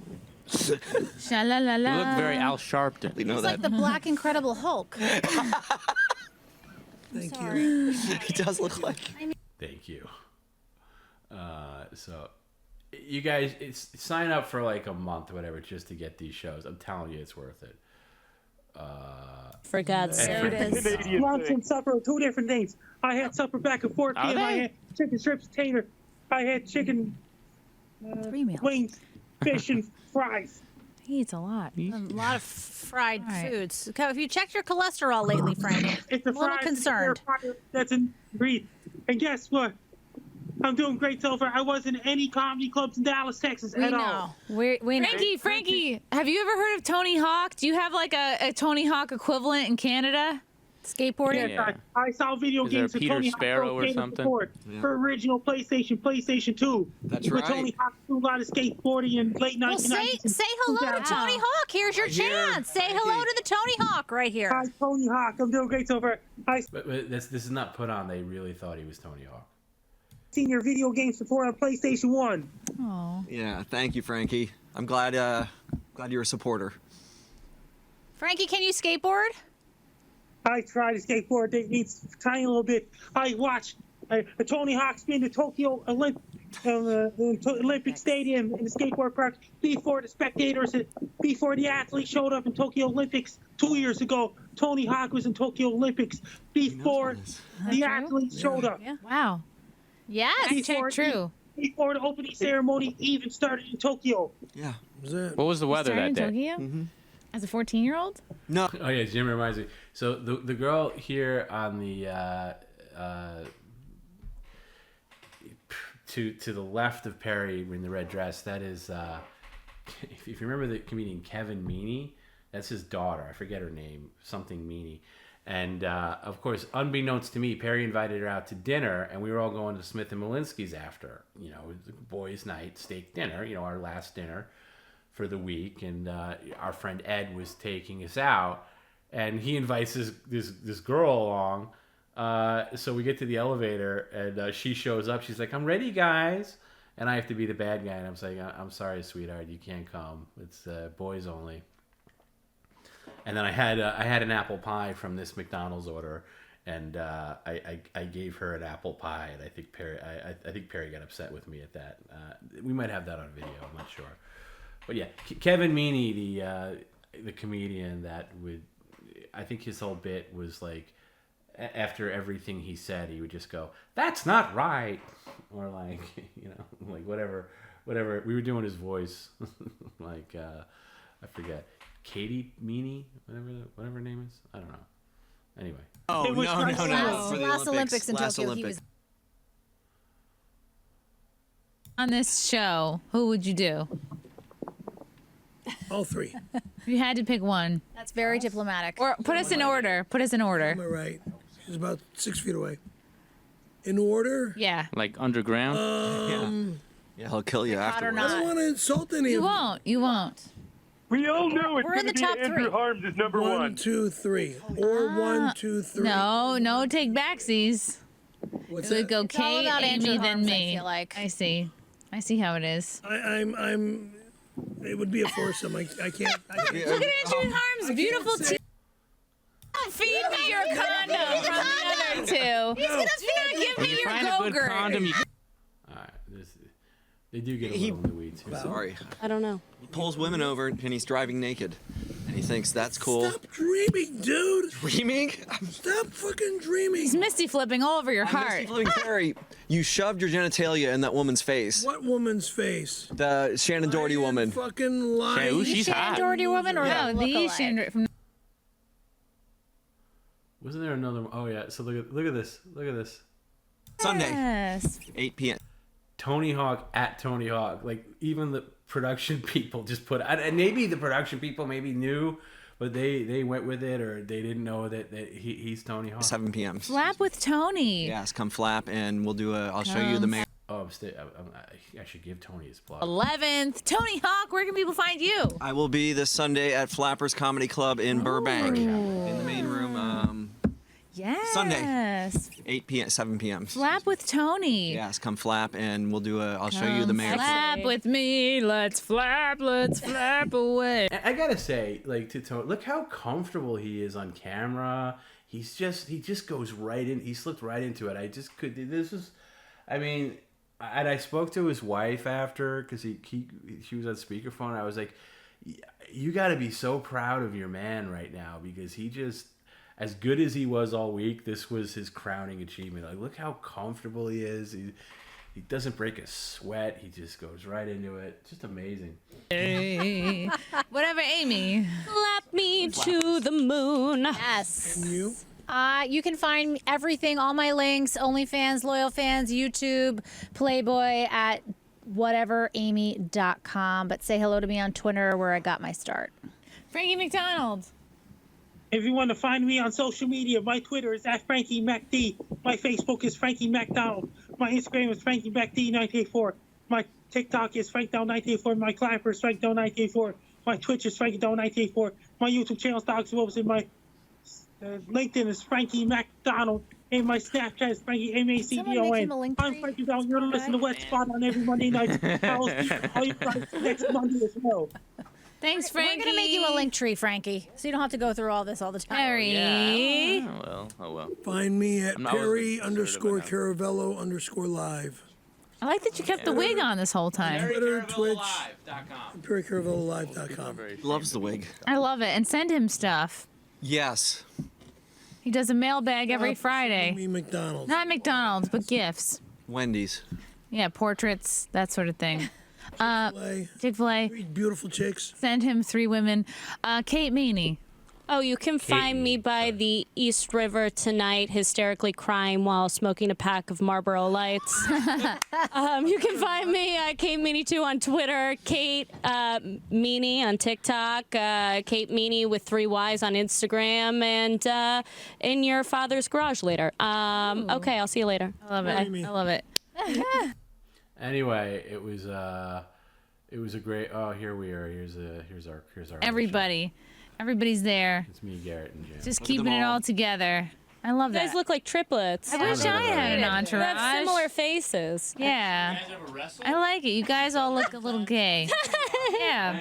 Only when Perry's. All right, y'all. This has been quite a show. Thank you to all the callers, and we will see you next week. Anyway, it's worth checking out the whole thing. I skimmed through that a little bit. Just for context, let me just show you my favorite part of the Anthony Cumia appearance when Perry's stuffing his face with Chick-fil-A. I realize a lot of people maybe didn't see this stuff. Oh my God! There he is, Perry. Right here. Yeah. Sorry, I dropped something. You doing, bro? I screwed that up. Great time the other evening. Yeah, come on up here. We'll get you. Yeah. Have a seat. I think there's a seat over there. There it is. All good. Okay. Yeah, take a seat. So they talk. It was awful. Shannon Doherty. All right. I did a movie. Well, not a movie. It was a. He tells the 92 story. Answered Exactly. for an audition Exactly. on anything. Exactly. You're a star already. And I can't even think or count of how many girls that I was hugging and kissing on the set. And there was one that was kind of hanging out with me a bit on the set, and she kind of reminded me of Shannon. Pardon me? Nothing. Go ahead. Okay, she kind of reminded me of Shannon Doherty because her and Shannon Doherty were like perfect matches. She looked just like Shannon Doherty. So, we kind of hung out a little bit. Well, as the night ended or as the morning began, she comes up to me and she says, how do I get back to the freeway? Because people were asking me how to get back to the freeway and stuff. So I said, follow me. Okay, so she's following me, and we go around this turn, that turn. Was the shallow grave already dug? As I pull over to the side of the road, yeah, thanks. Thanks. So she's following you. She's following me. So I'm entering the freeway on-ramp. I pull over to my right. She pulls over behind me. I get out of my truck, walk down to her car. I asked her if she knew where she was going. She says yes. I go and reach my head into the window to give her a kiss on the cheek. Ooh. She goes from this seat, meaning the driver's seat, to the passenger shit. side in a snap. I'm thinking, whoa, I backed off. I like, whoa, I'm sorry. I'm really sorry. I backed away. And, I says, all right, look, have a wonderful evening. Just get home safe. That's all. I walked up to my truck, got in my truck, and left. Next morning, 10 a.m., ring. It's the guy that, hired me. I'm not going to say his name because that's how pissed off I am at the person. Okay, Randy Callahan. Total Eclipse Productions. Wow, how did your arm take all Garbage, that motherfucker. No. Yeah. It's 10 a.m. He calls me and he says that he's very angry with me, that I did something wrong. Get over here immediately. Whoa. Pull in, you know. So I walk into the studio and there's the beautiful, I would say, model named Heidi. And she goes, he's inside. And I said, all right, thank you. I open the sliding door. Oh, shit. Similar to like the green curtain slider there. I walk in, I close it. He looks at me and he says, shut it. So I shut it. I'm standing like I'm standing here. He's seated like right there. Yeah. Okay? I would walk around. All good. Look like I can picture it. No. Okay, thank you. I got a good mental image of this whole thing. So, and he's staring at my crotch. Whoa. And I didn't say something. About a minute, maybe 2 minutes go by, and as I'm looking at his eyes, he's staring down there. It's taking us. And then I says, I am not. Then he's staring down here, and then eye to eye. I am not sucking your dick. Like that I go. I am not sucking your dick. He goes, well, then I suck yours. Oh. Wow. And I give you a job with Christina Applegate. And I give you your 3 SAG vouchers. You know, at that point. Right. So, you're unzipping, I'm assuming, at this point. You got to lay it out. Yeah. Can I say, I'm looking at your crotch right now. It's magnificent. I get his point. So I'm about to walk out, but as he said, the 3 SAG vouchers, I stopped. Yeah, that's a biggie. I thought about it. And then he says, and I'll also give you a job tomorrow with Christina, with Christina Applegate. Christina Applegate. Yeah, so, what year was this, by the way? 1992. Okay. So you're talking hot, ready to go, Christina Yeah, Applegate. right, I got you. Right, in her All right. early years of... I hear you, bro. Of Family... Exactly. What was that name of that show? Yeah. Married with Children. Love and Marriage there, Married with Children. So then I just walked on the other side of the desk and whipped it out and let him blow me. Wow, I didn't see it going this way. So Holy he sucks shit. me down, but the way he sucks me down was like a vacuum cleaner. Yeah. Not just like when Jasmine Is this sang- on IMDb, this story about any No. Because I'm guessing you didn't get the fucking... By the way, not to cut this off, but it was kind of cool for us meeting like me and Garrett and and Jim.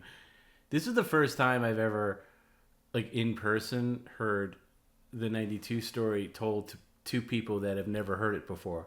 So it was great to see like Anthony's like real reaction in this, and Tom Cotton, who was a guest on the show. It was just great to see like how they handled it. Because it's one thing to hear him say it on the stream, but to actually see somebody's face who's hearing it for the first time is great.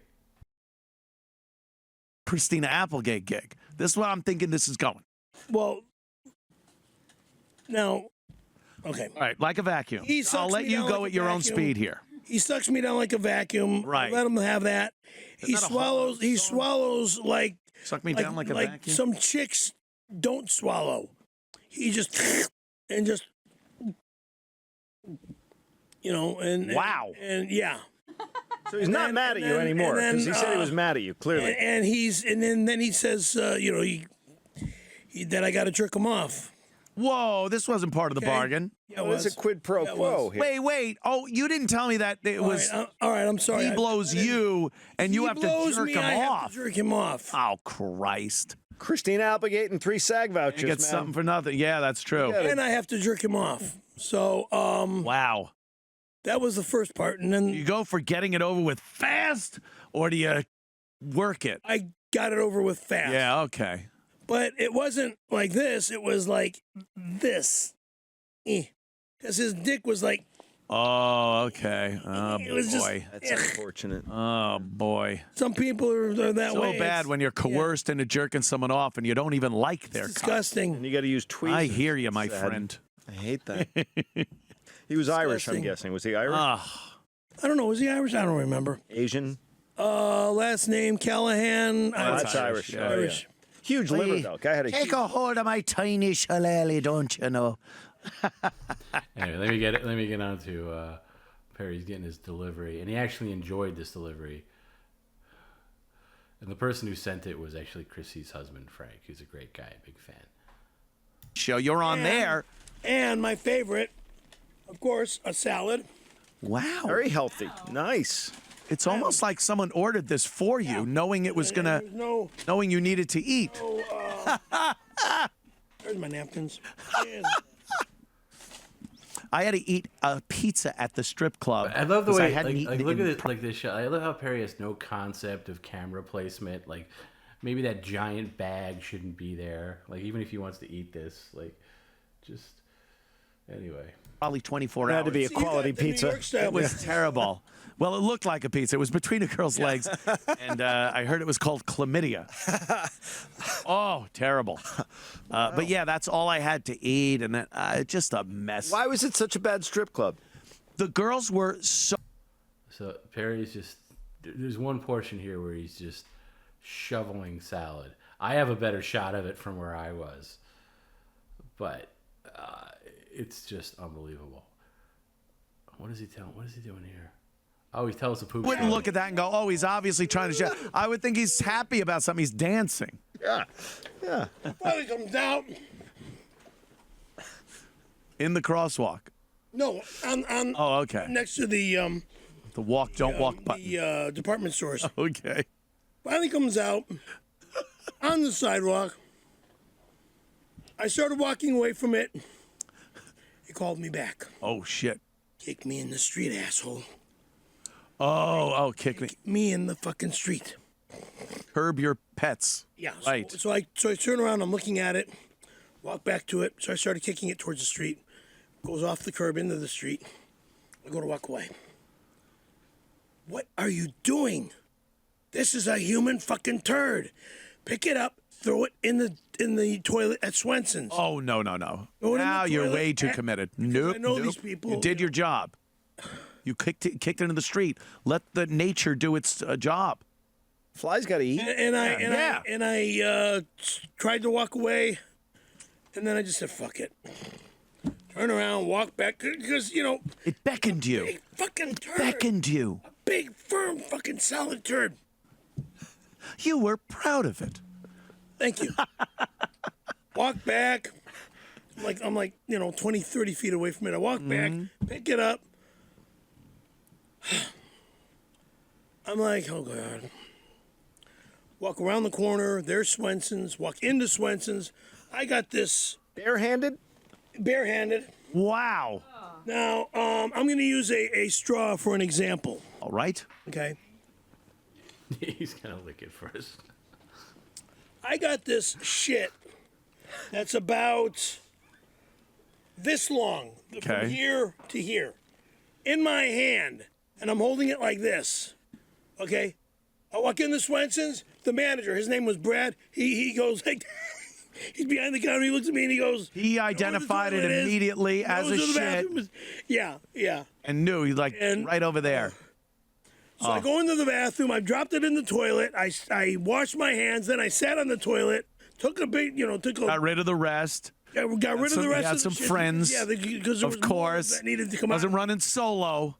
It was more than needed to come out of me. I took a nicer shit. Everything came out. Washed my hands again. Then as I got out of the bathroom, I went, Brad, thank you very much. No way. Oh Jesus! Did he shake? He didn't want to shake, but I said, my hands are clean. I washed my hands, so thank you. Yeah. Wow. Thank you for allowing me to. And the manager gives me a smile. Now I want to scoop. Wow, on Rocky dude. Road. Did you get some ice cream? Have you been back since? I've been back, sure. Let me just get to the It wasn't anything like It was a joke. stuff in his face. Wait, fucking I already am. I guess I'm engaged. Like we fucking transphobe. fucking yeah. Fuck Oh, you, good transphobe. Caravello needs. Or right there. on Perry Caravello Live at Twitch and Yeah. at YouTube. And YouTube, of course. Perry Caravello. Google, and you'll get every fucking link you need for Perry. Perry, appreciate you coming in, man. Thank Agreed. you. Great stories. Pleasure. Oh, fucking hilarious. Pleasure was And mine. Tom Cotter. Tom, where will you be? Anyway, it's a good appearance. It's a little over, I'd say, 30 minutes. Really good stuff. Very entertaining interview. Both of them were great. Both Wet Spot and Anthony Cumia showed completely different appearance. And just really, really good. Really, really entertaining. And, so it's worth signing up for Compound Media to check those out. Really, really funny stuff. Anyway, so we're gonna go back to New York at some point because to do all these other media appearances. So Shane Gillis definitely wants Perry on, possibly Legion of Skanks, possibly Jim and Sam, definitely Chrissy again if she's hopefully she's not too mad because of the Tony Hawk thing, but she shouldn't be. And maybe Anthony Cumia again, and as I said, Gavin, and we'll see how that goes. I'll have a long talk with Gavin about the do's and don'ts. I think I'm entitled to that. But as I said, I do owe Gavin a lot, and whatever you think about him and how things went there, with his shift into the political realm. He's a really funny guy, and he's really brilliant, and I wish he would focus more on that than anything else. And that doesn't make me. And by the way, I see people like, oh, you must be like a liberal or far left. I am so far from that. I'm not. I'm a person who doesn't get political, but to explain myself, I voted on both sides. I am a true independent, or was when I still voted. I don't vote anymore, but. Yeah, Adam Freeland show. Let me write that down. I don't know Adam Freeland. But I just like getting Perry on things that bring an audience. And you know what? Perry has been talked about. When Gavin had a show on Compound Media, a lot of people found Perry through that. A lot of people who are still around today. So, yeah. Perry will work his way up to Hannity. I don't think Hannity has... I don't think Sean Hannity has ever displayed a sense of humor. I can have a full stream event in your backyard in Southern California. Let's do it. How big is your backyard? Send me pictures. We're looking for venues. So we'll probably do some things. Things that we've talked about, like we want to do a content house maybe in Florida somewhere, possibly like Orlando, next winter maybe. These are just maybes. I know Bob Levy talked about doing something in LA. We might maybe do that. We're not committed to anything there. And then maybe Dublin, Ireland next August. And definitely something in New York at some point. And I would like to do something for Perry's birthday, which he turns the big 6-0 in November. So yeah, that would be cool. I don't want to be under the pressure to put on a live show every time we travel. So maybe we just travel. Sometimes we travel just to do some media appearances and do a couple of streams and get some content out of it. But maybe there's not a pressure of doing like an actual live show. But we'll see. I think all of us got the travel bug a little bit. It does take a lot of money to put together. So we would have to, figure out a way to raise some money just for the travel portion of it. To make it worth it, because you don't want to be spending out of pocket every single time. But yeah, look, you guys in Ireland and England, hit me up, or let yourself be known that you would be interested in that. And you can get to Dublin, Ireland from anywhere in the UK, including Scotland, especially Scotland. It's a super easy flight. I've taken those flights. It's a very easy flight to Dublin. So that would be like, PCL in Europe, the European contingent, let us know. Because the venue that we're looking at has about 80 seats. And I know maybe some people from America would come over. There's a big college basketball thing. You know, how it came about was Garrett asked me. He was like, "Man, there's this college basketball game that's happening in Dublin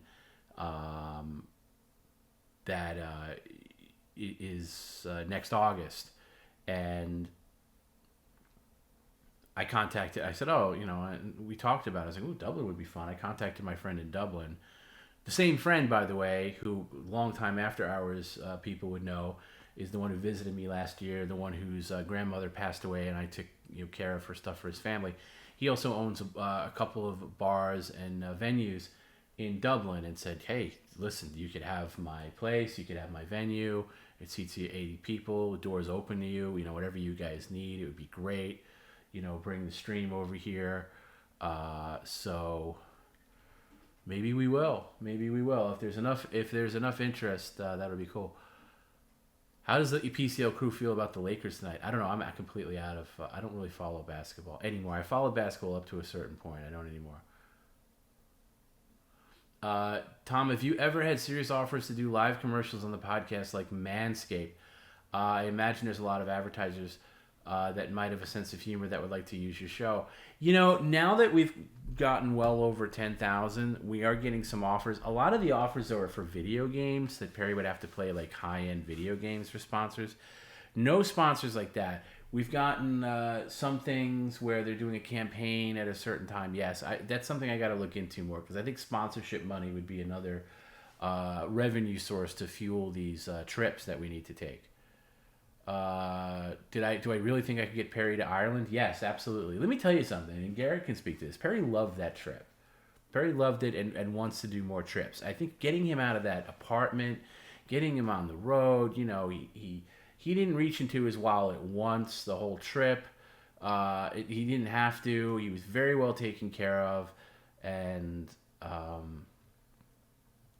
so he would love to do that. Somebody said something earlier. It went by so fast. Have I ever felt bad about something that I did with Perry? I'm paraphrasing that. And the answer is yes. I can't think of a specific thing. There's times I've said stuff to him on the stream to kind of get him in line or whatever, especially back in the early days where I listen back to it and I kind of cringe. I'm like, I should handle that better.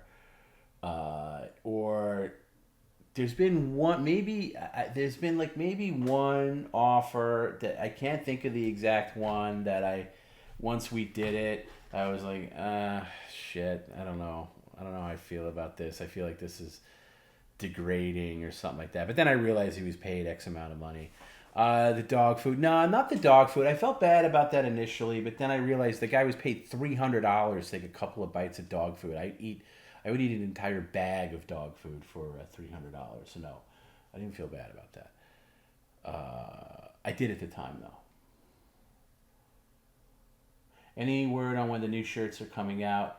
I've been holding out for piss and shit pat. I don't think I'm gonna do a piss and shit patio shirt because I don't do like vulgarity shirts. But we have the what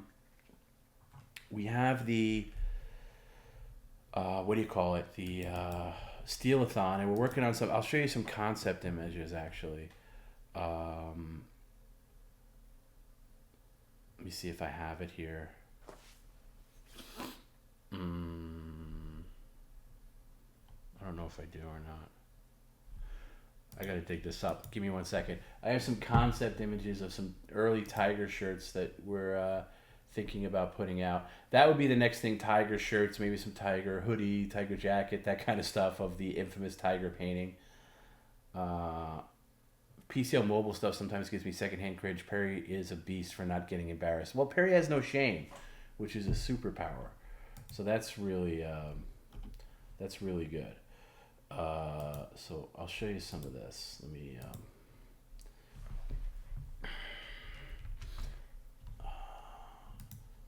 sorry for I'm never prepared for this stuff, but that's kind of after hours, isn't it? So these are just some basic concepts. I gotta load these in of Tiger shirts. We're not married to any one of them. Maybe we do all of them, maybe we do none of them. But this is the let me see if this is gonna show on I do a lot of this resizing images stuff on the stream. Anyway, This is the first tiger one. You can see we captured the tiger really well. And the tiger was gold, by the way, on the thing. So that's the first thing. Maybe we have something on the back, maybe nothing on the back. That's the PCL tiger, sometimes referred to as the testicle tiger. That's shirt number 1. And then this is shirt number 2. This is the same thing, but it has like a little PCL logo behind it. I'll tell you which one I favor. And then the last one is kind of cool. And there's more designs with these. This is like, you know, the tiger with Perry Curl Alive in the middle. I kind of like that one too. But yeah, we had a lot of ideas for tiger stuff. I like the first one that's just the full tiger. But we were able to get a really crystal clear image of it, because all the other ones were kind of just screenshots, and we really scoured it. And shout out to Rafe, who's the guy who runs our the website. He runs the store, regardless if Perry thinks he fired him or not. He's always been working for us. He designed all the logos and really did great work on the tiger, like restored the tiger. He spent all day. Let me give Rafe a shout out. Rafe had a sick kid, and he spent a full day restoring this tiger image that was scanned at a FedEx that Perry brought it to. It was in 2 halves. He combined the 2 halves, made a complete master image of it, uncompressed, and like took the color out, then put the color back in. We can make it any color we want. At this point, we could do a hot pink testicle tiger, but he did a really great job. So that's the next thing that'll come out is PCL tiger stuff. You know, I'm glad we didn't bring any merch to Pottstown, because we were told we could, but there would just been no way to really facilitate that. We'd have to have somebody else working maybe in the back, or have like a booth or something like that. And we didn't have that, or we'd have to. I don't like it when you go to a meet and greet and then somebody's got like a garbage bag full of merch that you feel pressured into buying. And you know, if you want to, and then the quality's never that great, because you got to do it, like you got to have it shipped to you. And I really like the quality of the store that we use. So, yeah. But like I said, I want one of those satin jackets that are like either bowling league or gang jackets with the tiger on the back. No, it can't be a copyrighted image, because we've just we scoured the earth for it and couldn't find any evidence of it. So no, it's not a copyrighted image, at least that I know of. But like a gang jacket where the tiger is on the back and then the front says, like, you know, whatever you want to call it, Caravello Kings, Team PCL, whatever that would be. Anyway, we'll see. We'll see how it is. But yeah, that's I do want to get some fresh merch in there. I really like my Steelathon shirt. I wear that a lot. PCL Drive jacket. Yes, that's exactly the kind of look. Yeah, warrior style. You guys kind of get what we're going after. Yeah, that kind of thing. If the company that, you know, does the site makes that kind of thing, you know, hopefully they do. Other than that, we'd have to like source it from somewhere else. But yeah, but it's the official tiger of PCL. And how good does it look on the black? I think it looks great on the black shirt. You know, the just the tiger itself. I think it really pops. Like, look at that. Like that's really nice. All of them are different sizes, so this one's a little overblown, but that's a really nice looking shirt right there. You know, and imagine wearing that to like a live event. You know, like you're part of a gang. So, I don't know. Steal-a-thon, 'cause stealing's what we do. We were singing that song a lot. We had a lot of impressions that we kept repeating. After spending Saturday with Bob Levy, I did a Bob Levy impression, because he was talking to Perry, and it was just like, Barry, you don't understand. This is only the beginning. You make so many people happy. It's just so great. It was like the sleepy Bob at the end. Like Perry Perry and Bob's relationship is so sweet, and he was like every second that Bob had that to talk to Perry, he was just really building him up and talking him up, and it was great. But Bob disappeared like a thief in the night at the end of it. I didn't know where he went. They were there for the stand up, and then when we came back for the meet and greet, he was gone. Shuli was there for a little bit, and then he had to duck out. I was like, okay, I guess we're running things now. But it was all good. It was great. Oh, Bob had a migraine. Okay, I guess that explains it. What was the deal with that guy stealing burgers? I saw somebody in the chat like that. I did see a couple of burgers in the listen to me. I did see something about burgers. I saw like in the green room there was a little bit of burgers. There was no food at this backstage, which is weird because people were there from like 5 o'clock on and till like late at night, and there was no food. So if there was food and somebody stole it, that would be really weird.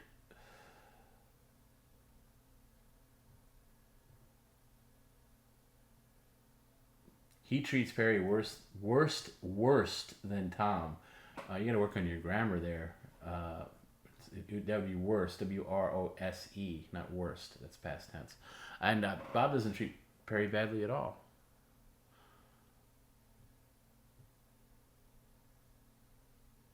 Ray DeVito, I'm not a fan of his, and he was just kind of hanging around, like looking for somebody to notice him.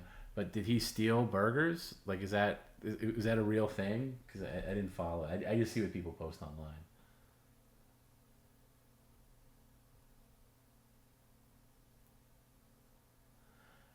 He wants everyone to gather around and point and laugh at Perry. Are you talking about Bob? That could not be any further from the truth. You have no idea what you're talking about if you say that.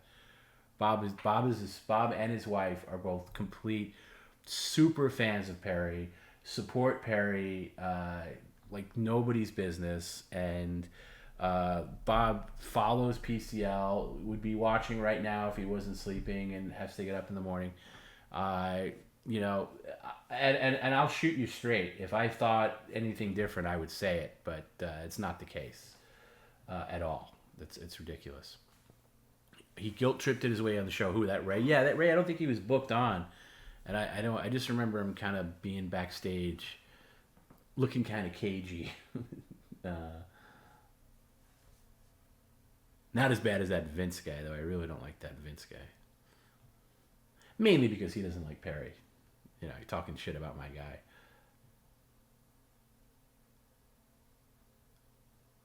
He was furious that Shuli did not let him stay at their B&B, and Ray was just going off on Shuli. Why is Shuli responsible for putting this guy up at his Airbnb? Get your own Airbnb. Get your own hotel.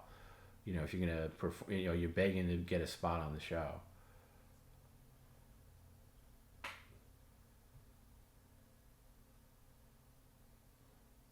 I don't know much about Ray. I just know what I see online. Somebody says, we all need someone to love us as much as Bob and Tom B love Perry. Well, that's true, because we both do love Perry. Okay, so but what's the deal with the hamburgers? Because I did see a couple of hamburgers. I saw Shuli's top shelf producer there, that guy, what's his name? Producer, I don't even know his name now. Producer Ray, Producer Bob, whatever. He's got like 10 guys. I saw him inhaling a burger. I saw their crew eating some burgers, but nobody else. Like, even like Kumi said at one point, he's like, is there going to be food here? Like, do we just have to DoorDash something for ourselves? And I was like, I don't know, but I don't see any food. And then I did see I saw people, and they had to be cold, gross burgers, by the way.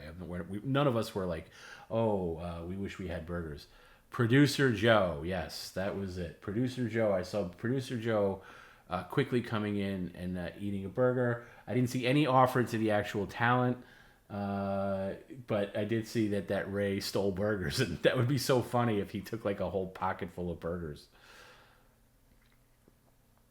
So.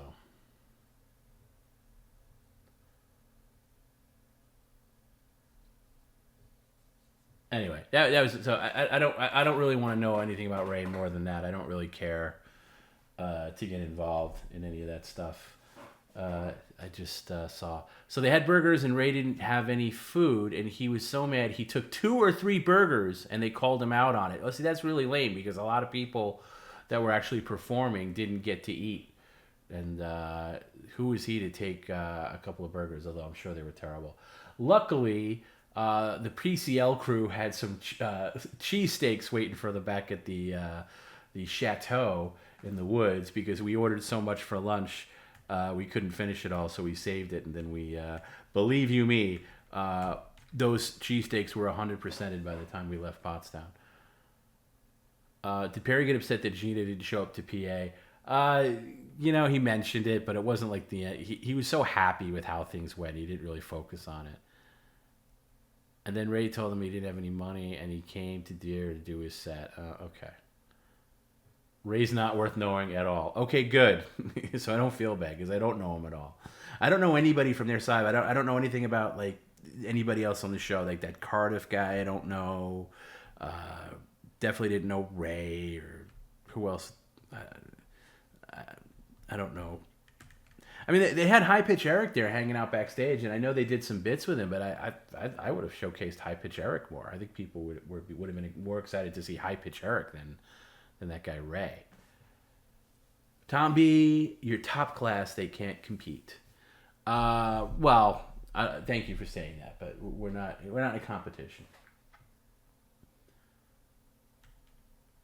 But it was all good. I just wanted to I should wrap up. It's not as late as it usually is, but it's late enough. And I just wanted to say thanks to everybody who came out to Pottstown and showed Perry and Team PCL love, because we really felt it, and it really gave us, because sometimes, and I talked to Garrett about this, I talked to Jim about this, and sometimes you kind of get fatigued doing this, meaning doing this stream. I know I have over time. Somebody asked me, is this still fun for you, or something? That guy Greg, actually, when we went out on Friday, who was at Pottstown, he said, hey, I just want to know, is this fun for you? Do you enjoy it? Because if you don't enjoy it, it's not cool. And I was like, no. I said, I'll be honest with you. I've had moments where I don't, and not that I don't enjoy it in the moment, but it just seems like such a slog. And who are you really doing this for? Like, who's out there? Who's really out there? Who are you playing to? Is it the same, like handful of people that are big in the PCL community and are always in the chats and are always involved? But this trip kind of showed us all that there's a much, much bigger audience than we even thought about. Not even the people that watch live. Some people that just don't watch live, but they'll watch on Patreon, or they'll watch older streams on YouTube or whatever. And so it was kind of like a steroid jolt to all of us, where I don't know what the word is. We were rejuvenated just because of as much work as the trip was, seeing people in person, and even in New York, seeing people like that don't even know Perry as well, like being being delighted to be around him was great. And and I was really proud of our staff. So I'll stop giving ourselves these incredible pats on the back. I know it probably comes off as like, oh, we're high and mighty on ourselves. It's really not that. It's just that we didn't know what we were going into with this trip. We really didn't. We were hoping for the best, and we got the best, and we gave our best. And there's times where you should be proud of the work you do, and whatever job you're in. There's some days you have really nice moments at work, and I know this from my quote-unquote real job. There's times where I hate it, and there's times where I'm really proud of what we do, what I do in that job, and the same is true here. So And it was great, and it just shows us the chemistry we have together and how it's all a cog and it works, and it was really good. Tom B, do you finally realize that you and the crew are just as interesting and entertaining as the Perryman? Maybe not just as interesting, but we did hear from a lot of people that like to hear all of us, you know, in addition to Perry. So thanks for saying that.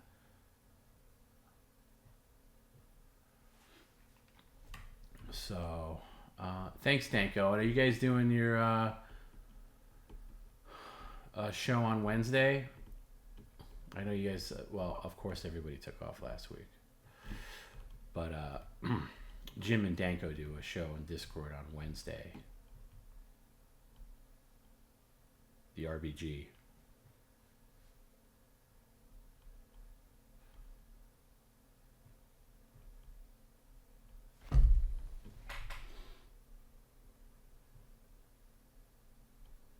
Chacha says, I'm glad you had a genuinely good time. Thank you, Chacha. I did have a good time. And like I said, I was happy. I was very happy. I was happy on the trip, and I was happy about the trip.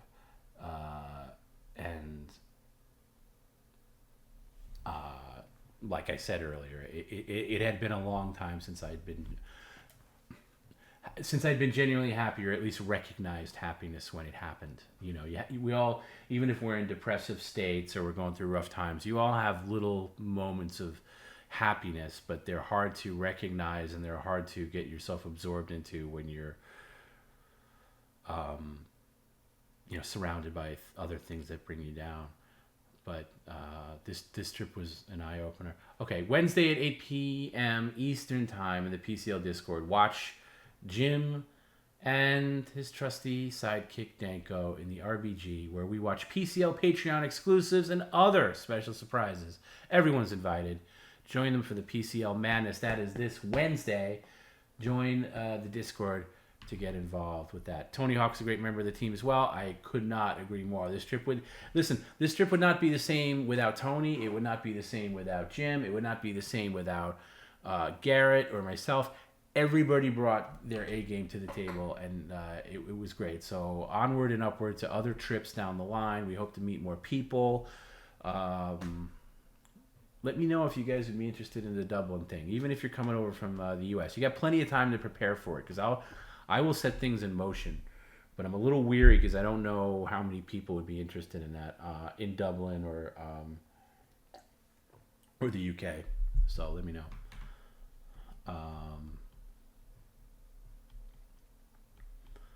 And thanks, Allie, for taking the video at the end. I see Allie in the chat. She was great. It was nice meeting Allie, and she got that whole group photo thing together at the end, or group video that was online.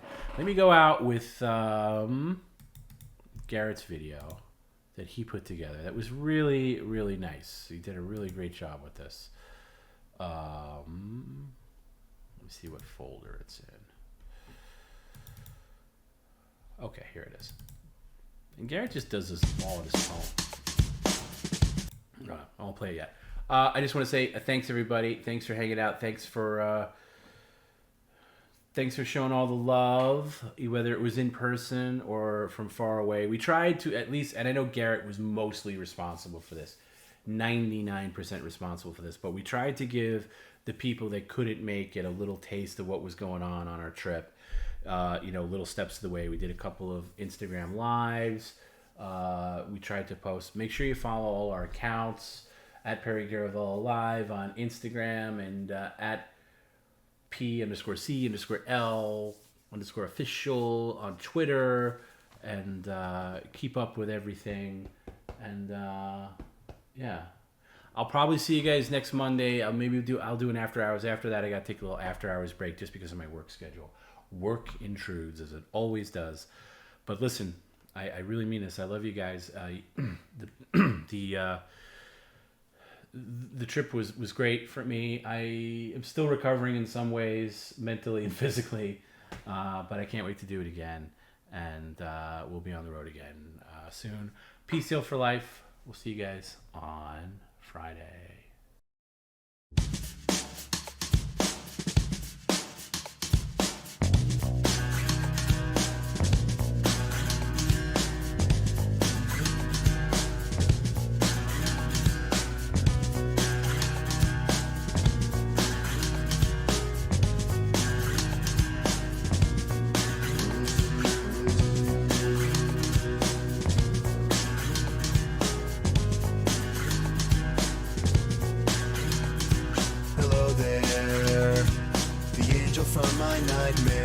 shadow in the background of the morgue, the unsuspecting victim of darkness in the valley. We can live like Jack and Sally if we want, where you can always find me. And we'll have Halloween on Christmas, and in the night we'll wish this never ends. We'll wish this never ends.